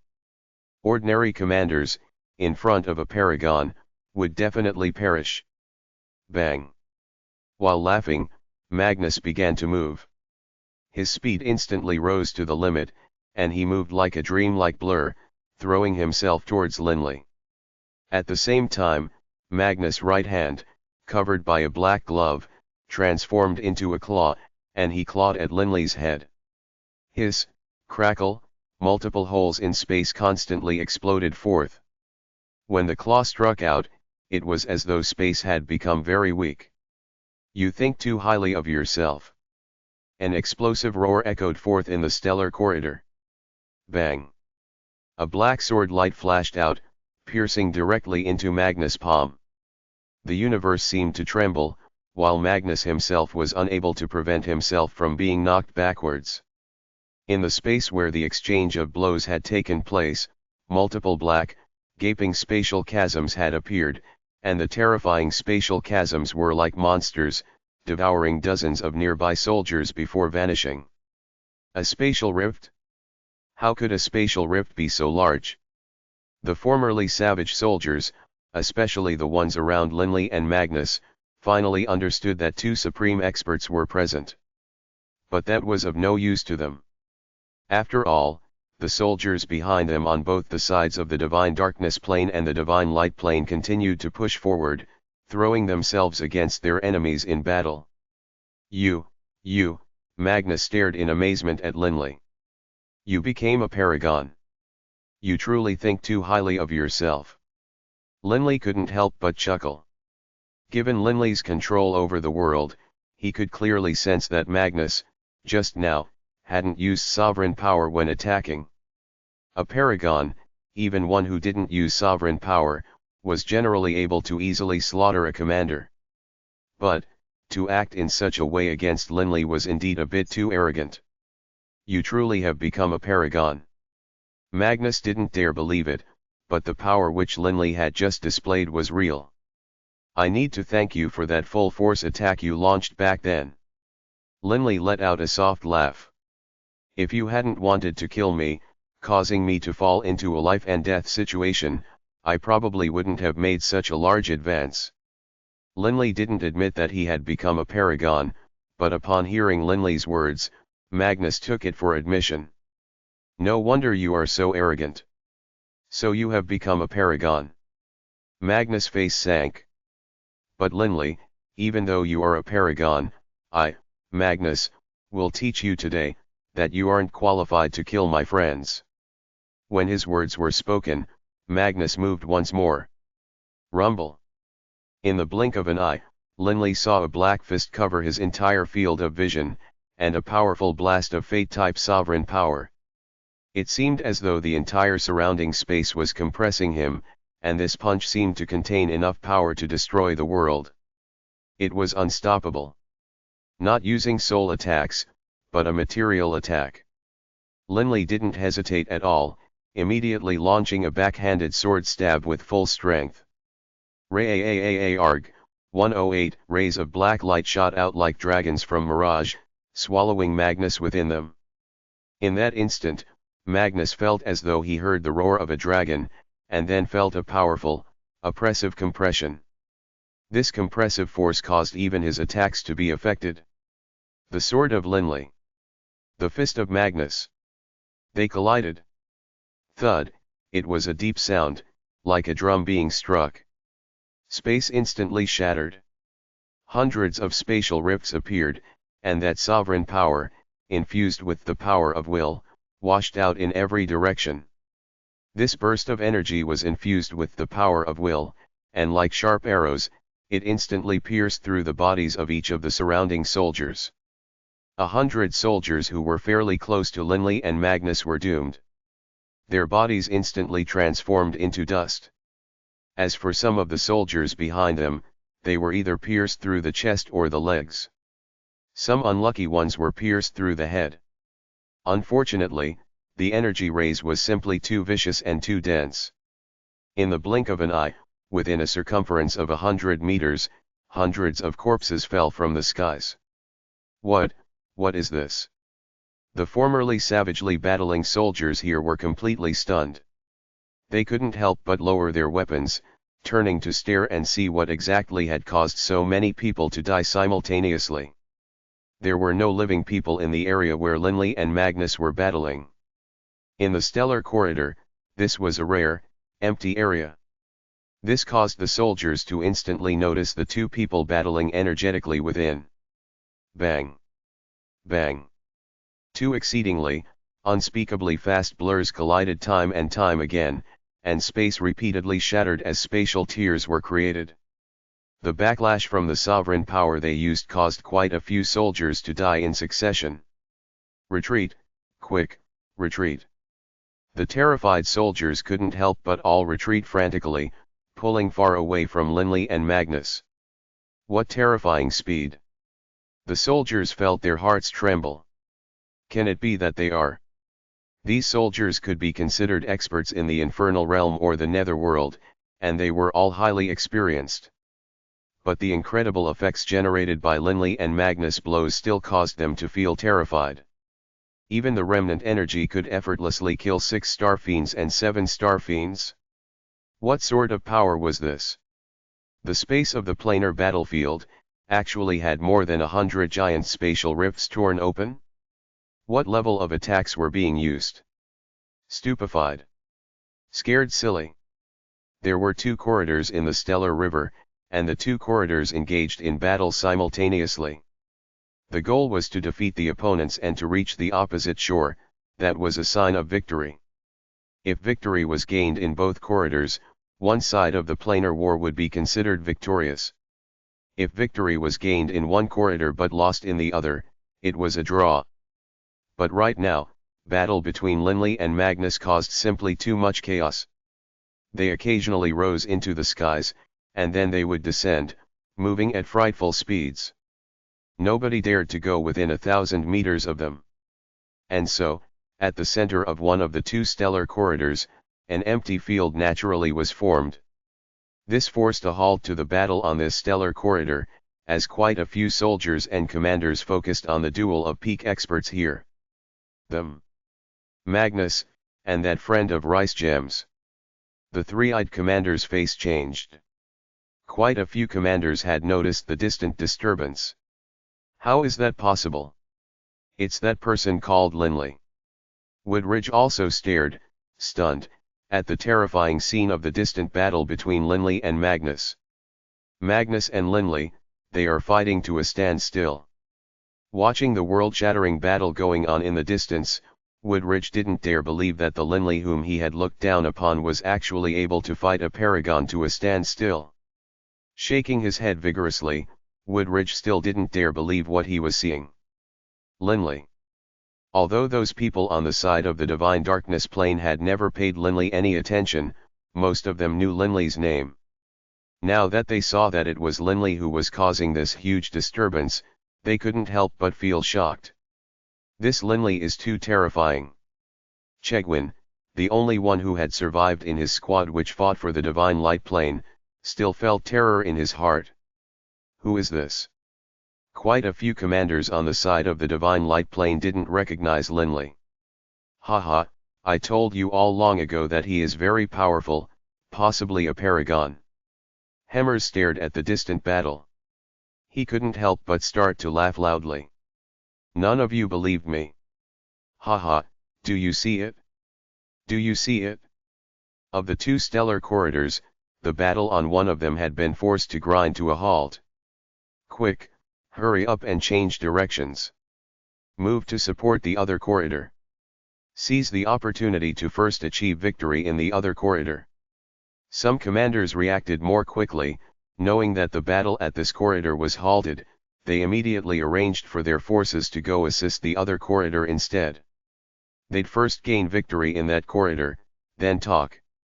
Linley and Magnus continued to battle in the center of the stellar river. As they continued, the nearby soldiers of both sides who had disposed of their opponents all temporarily paused their battling. No one dared to approach Linley or Magnus. Sovereign power infused with the power of will, when it washed out, even commanders wouldn't dare to easily approach it. Who, then, would? For a time, countless soldiers and many commanders watched this terrifying battle in amazement. For many of them, only today did they understand how terrifying paragons were. Whap! The commanders and soldiers only saw blurred figures move. One of the two rose into the heavens, while the other stood there on the ground. The two split apart. Magnus hovered there, high up in the air, a hint of blood at the corner of his lips. Almost immediately, however, he recovered. And on the ground stood an expert whose entire body was covered with azure golden scales, and who had spikes emerging from his back, Linley. Linley's dark golden eyes stared upwards. Magnus, you, a paragon of fate, want to compete against me in material attacks? You aren't quite up to it. Book 19, Metamorphosis, Chapter 60, The Most Powerful Technique. The countless soldiers on the stellar corridor, along with some of the commanders, were stunned as they watched this battle. Human wave attacks might be useful against ordinary commanders, but against paragons, it was useless. The paragons battled there, in the center of the corridor, and the surrounding soldiers had no choice but to stop fighting and not even dare draw within 1,000 meters. The sovereign power doesn't match up. Linley shook his head. Just now, although they had only battled briefly, Linley hadn't dragon-formed at the beginning. But the non-transformed Linley was actually at a disadvantage when fighting Magnus. Magnus used Fate-type Sovereign's Might, which was very effective, while Linley was only able to use Destruction-type Sovereign's Might. He was weaker in this aspect, and so even though he used his supreme technique of spatial binding, he was still at a disadvantage. Linley was forced to dragon form. Upon dragon forming, Linley's attack power instantly jumped, allowing him to actually press down against his foe using material attacks. Last time, when I sparred with Leyland, I didn't dragon form. After dragon forming, things are exactly as I thought they would be. The power of will was very special. As long as Linley applied his will, his power would increase dramatically. The defensiveness of his draconic scales and his attacks all increased. The power of his will had the power to transform something rotting into something magical. Paragons didn't need sovereign artifacts to easily defeat commanders who had sovereign artifacts. To kill a paragon truly is hard. Linley raised his head, looking up at Magnus. Magnus didn't have a defensive sovereign artifact, but the protective barrier formed from pure sovereign power, when infused with his paragon's will, made it so that Linley's draconic tail, fists and legs were unable to injure him heavily. Paragons had no weaknesses. This wasn't just talk. Defenses and attacks, they were exceedingly strong in all aspects, even without sovereign artifacts. Swoosh. Linley's body moved like a blur, rising to the skies until he stood level with Magnus. The two stared at each other. The two mighty experts hovered there in the air. Members of the Azure Dragon clan, after dragon forming, truly do increase in power greatly. Magnus laughed clearly. However, don't be smug. That was just the beginning.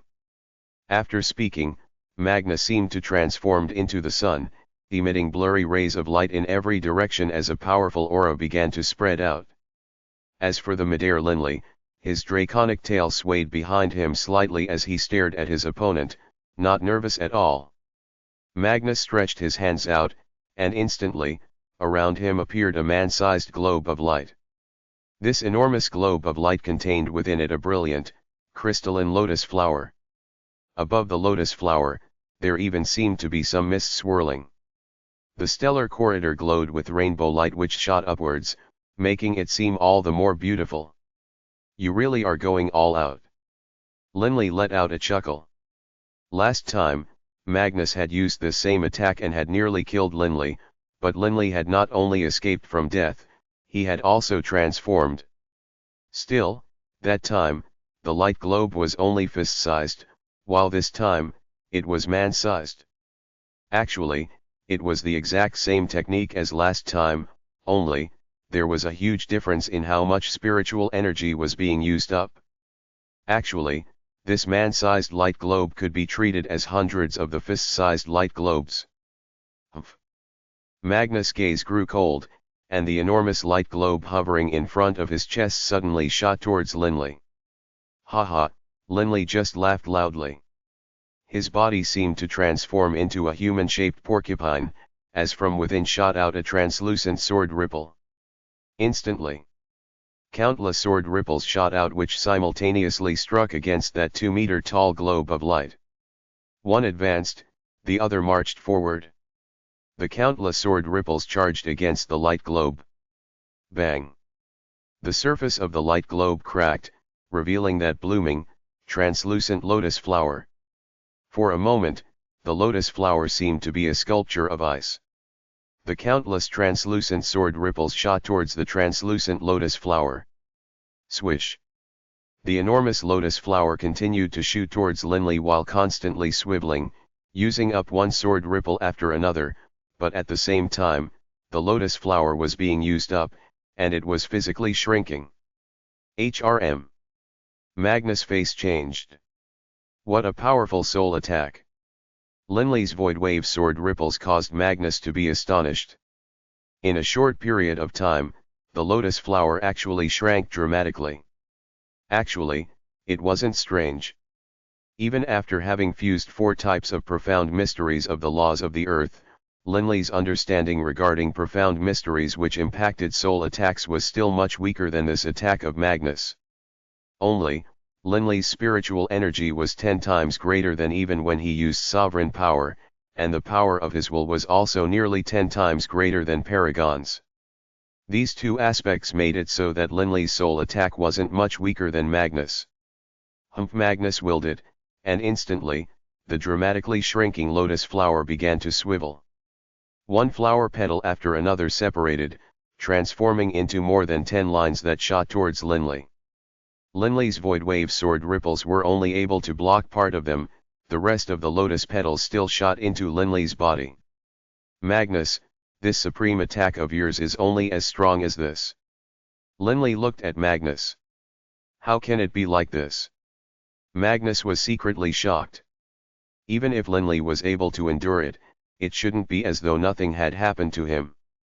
Indeed, Linley didn't care at all, because his soul-protecting sovereign artifact, the Coiling Dragon Ring, had more than 200 years ago been completely repaired. Ever since his soul mutation, Linley had been using spiritual energy to repair it at an astonishing rate, and less than 10 years after his soul mutation, the Coiling Dragon Ring had been completely repaired. With a soul-protecting sovereign artifact, would he fear a small attack like this? Haha, Magnus, so that's all you are capable of. Linley laughed clearly, and his laughter echoed in the air above the stellar river. Then it is my turn. As the sound echoed in the air, Linley himself wielded Mirage as he charged towards Magnus. In addition, a large number of Void Wave swords shot out from Linley's body, shooting towards Magnus. Don't boast. What can you do to me? Magnus didn't want to appear weak, and so his laughter echoed forth as well. It must be understood that there were simply too many spectators to this battle. They were commanders and soldiers who came from each of the divine planes and higher realms. If he lost, then this news would quickly spread across all of the universe. If he appeared weak now, where would he, Magnus, be able to hide his face? Whoosh! Linley's draconic tail unpredictably lashed out. Can't let him draw close. Magnus retreated explosively. As soon as Linley drew near, he would be able to attack from all angles. Even the spikes on his elbows, his draconic tail, and other parts were capable of threatening Magnus. Although this was slow to describe, in reality, it happened as fast as a spark erupting from a flint. The two supreme experts amongst deities exchanged multiple blows against each other, clashing multiple times, and each time causing the heavens to shatter and split apart. Even their soul attacks caused the surrounding soldiers and commanders to be vigilant. Perhaps a single Void Wave sword ripple of Linley's might hit them, or a single petal of Magnus' lotus flowers, they were more than enough to kill them. Battle was completely halted here in this stellar corridor, but the battle on the other side had reached a crescendo in savagery. Enemies straight ahead. Launch a joint material attack. 100-man squad after another launched one joint attack after another. Countless soldiers fell and perished, as though a new epoch had crushed down upon them. Many commander badges fell.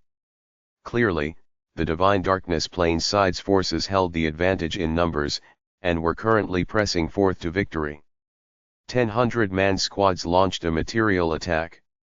And then, they retreated, with 10 more 100-man squads moving forward, launching a blast of soul attacks. The soldiers of the Divine Light Plane had been charging forward, but this sequence of arrayed attacks from the forces of darkness had completely suppressed their spirits. Once a complete advantage was established, a very simple battle would result. From the initial stalemate, to a retreat, to total collapse. Faced with this massive advance and the repeated joint attacks, the forces of the Light Alliance were finally, completely dispersed. Although some of them were courageous, it wasn't worth it for them to throw away their lives for nothing. Haha, we won. The commanders of the military camps, watching this, laughed loudly. This time, our Darkness Alliance had a slight advantage in numbers to begin with. In addition, on the other side, those two battling paragons caused the battle to come to a halt, so I immediately arranged for those soldiers to move here. When they all charged together, given our absolute advantage in numbers, we were able to crush them in one blow. Once the enemies were broken apart, even if some more support came, it was too late. Soon, the soldiers of the Darkness Alliance in this corridor reached the other side, while the survivors of the Light Alliance completely retreated. Rumble, the rainbow aura emanating from this stellar corridor which rose to the heavens suddenly retracted, then vanished. The Darkness Alliance had won a victory. Haha, victory! Victory! Cries of jubilation. The many soldiers of the Darkness Alliance cried out in joy. We won. These military commanders in charge of the battle were also rather excited. Let's go. Let's hurry to the other corridor and keep battling. Perhaps we might make it in time to watch the two paragons fighting. The commanders immediately ordered their forces to quickly flood towards the other corridor. Countless soldiers were watching the battle going on at Linley's corridor. By the looks of it, they are at a standstill. Paragon against paragon, It's hard for one to win and the other to lose. The watchers couldn't help but have this feeling. Suddenly. Bang. A powerful explosion ripped out between the two combatants, who quickly separated. Magnus stood there on the ground, staring at the distant Linley. He said in a clear voice, "Linley, if the two of us keep fighting, we will just be wasting time. Pardon me for not accompanying you in continuing this." Magnus let out a cold snort, then turned and flew away. Although Magnus had a belly full of anger, he clearly wasn't able to kill Linley. He also believed that Linley wouldn't be able to kill him. Although he was angry and filled with hatred, Magnus had to admit that Linley was already an expert on his level. Wasting time? I don't feel that way. Linley's voice rang out. Or, are you afraid? Magnus, embarrassed and angered, turned his head to stare furiously at Linley. He was angry at Linley for not understanding the rules. Since there could be no result to this battle, they should have ended it. But Linley actually used words to keep him here. If he were to leave today, it would mean that he was afraid. Cold wind blew through the planar battlefield. Linley stood there, ramrod straight, his draconic tail swaying. "You know that I am of the Azure Dragon clan. Then prepare to receive the innate divine ability of my Azure Dragon clan," Linley said in a bold, clear voice. As soon as his words fell, behind Linley's body appeared an enormous, coiling Azure Dragon phantom which was more than 10,000 meters long. The Azure Dragon's golden eyes stared at Magnus. Innate divine ability, Dragon Roar. Rumble, a unique energy ripple instantly spread out. The power of the innate divine ability was linked to spiritual energy as well as the innate azure glow. Now that Linley's spiritual energy was more than 10 times as powerful as when he used sovereign power, and when combined with a will that was even mightier than that of a paragon's, the power of this innate divine ability of Linley's could most likely only be surpassed by his ancestor, the Azure Dragon himself. Swoosh! Linley's speed reached an extreme level as he charged towards Magnus. Magnus' face changed.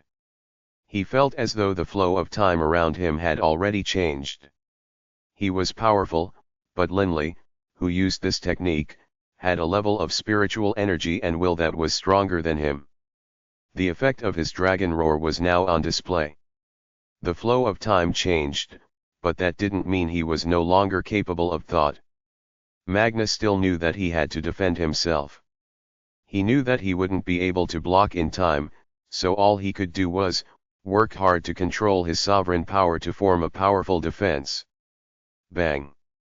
Linley's mirage stabbed against Magnus' head at full force. Crackle! Linley felt a terrifyingly strong blocking force. Although mirage was just able to break through the skin, it remained impacted by that powerful blocking force. Paragons, even without sovereign artifacts, still had no flaws. This was not just an empty boast. Magnus, however, was knocked flying backwards by the blow. "If I can't kill you, then I will drive you into chaotic space." Linley's gaze turned cold. Bang! Linley's right leg slashed through the skies, landing on Magnus' stomach. He was moving as fast as lightning, and his kick sent Magnus flying upwards like a meteor towards the boundary between the stellar corridor and chaotic space. No. Magnus finally recovered from the temporal displacement, but it was too late. He only had enough time for a final, furious howl before he was completely enveloped by rainbow-colored chaotic space. It was as though he had been swallowed by the water. Magnus thusly disappeared within chaotic space. Silence. Stillness. The spectators watching this were all stunned. A paragon had been driven away like that. Linley glanced at the multicolored chaotic space, then turned and walked towards BB, returning to human form. BB stared at Linley, stunned as well. Linley smiled. "BB, let's go."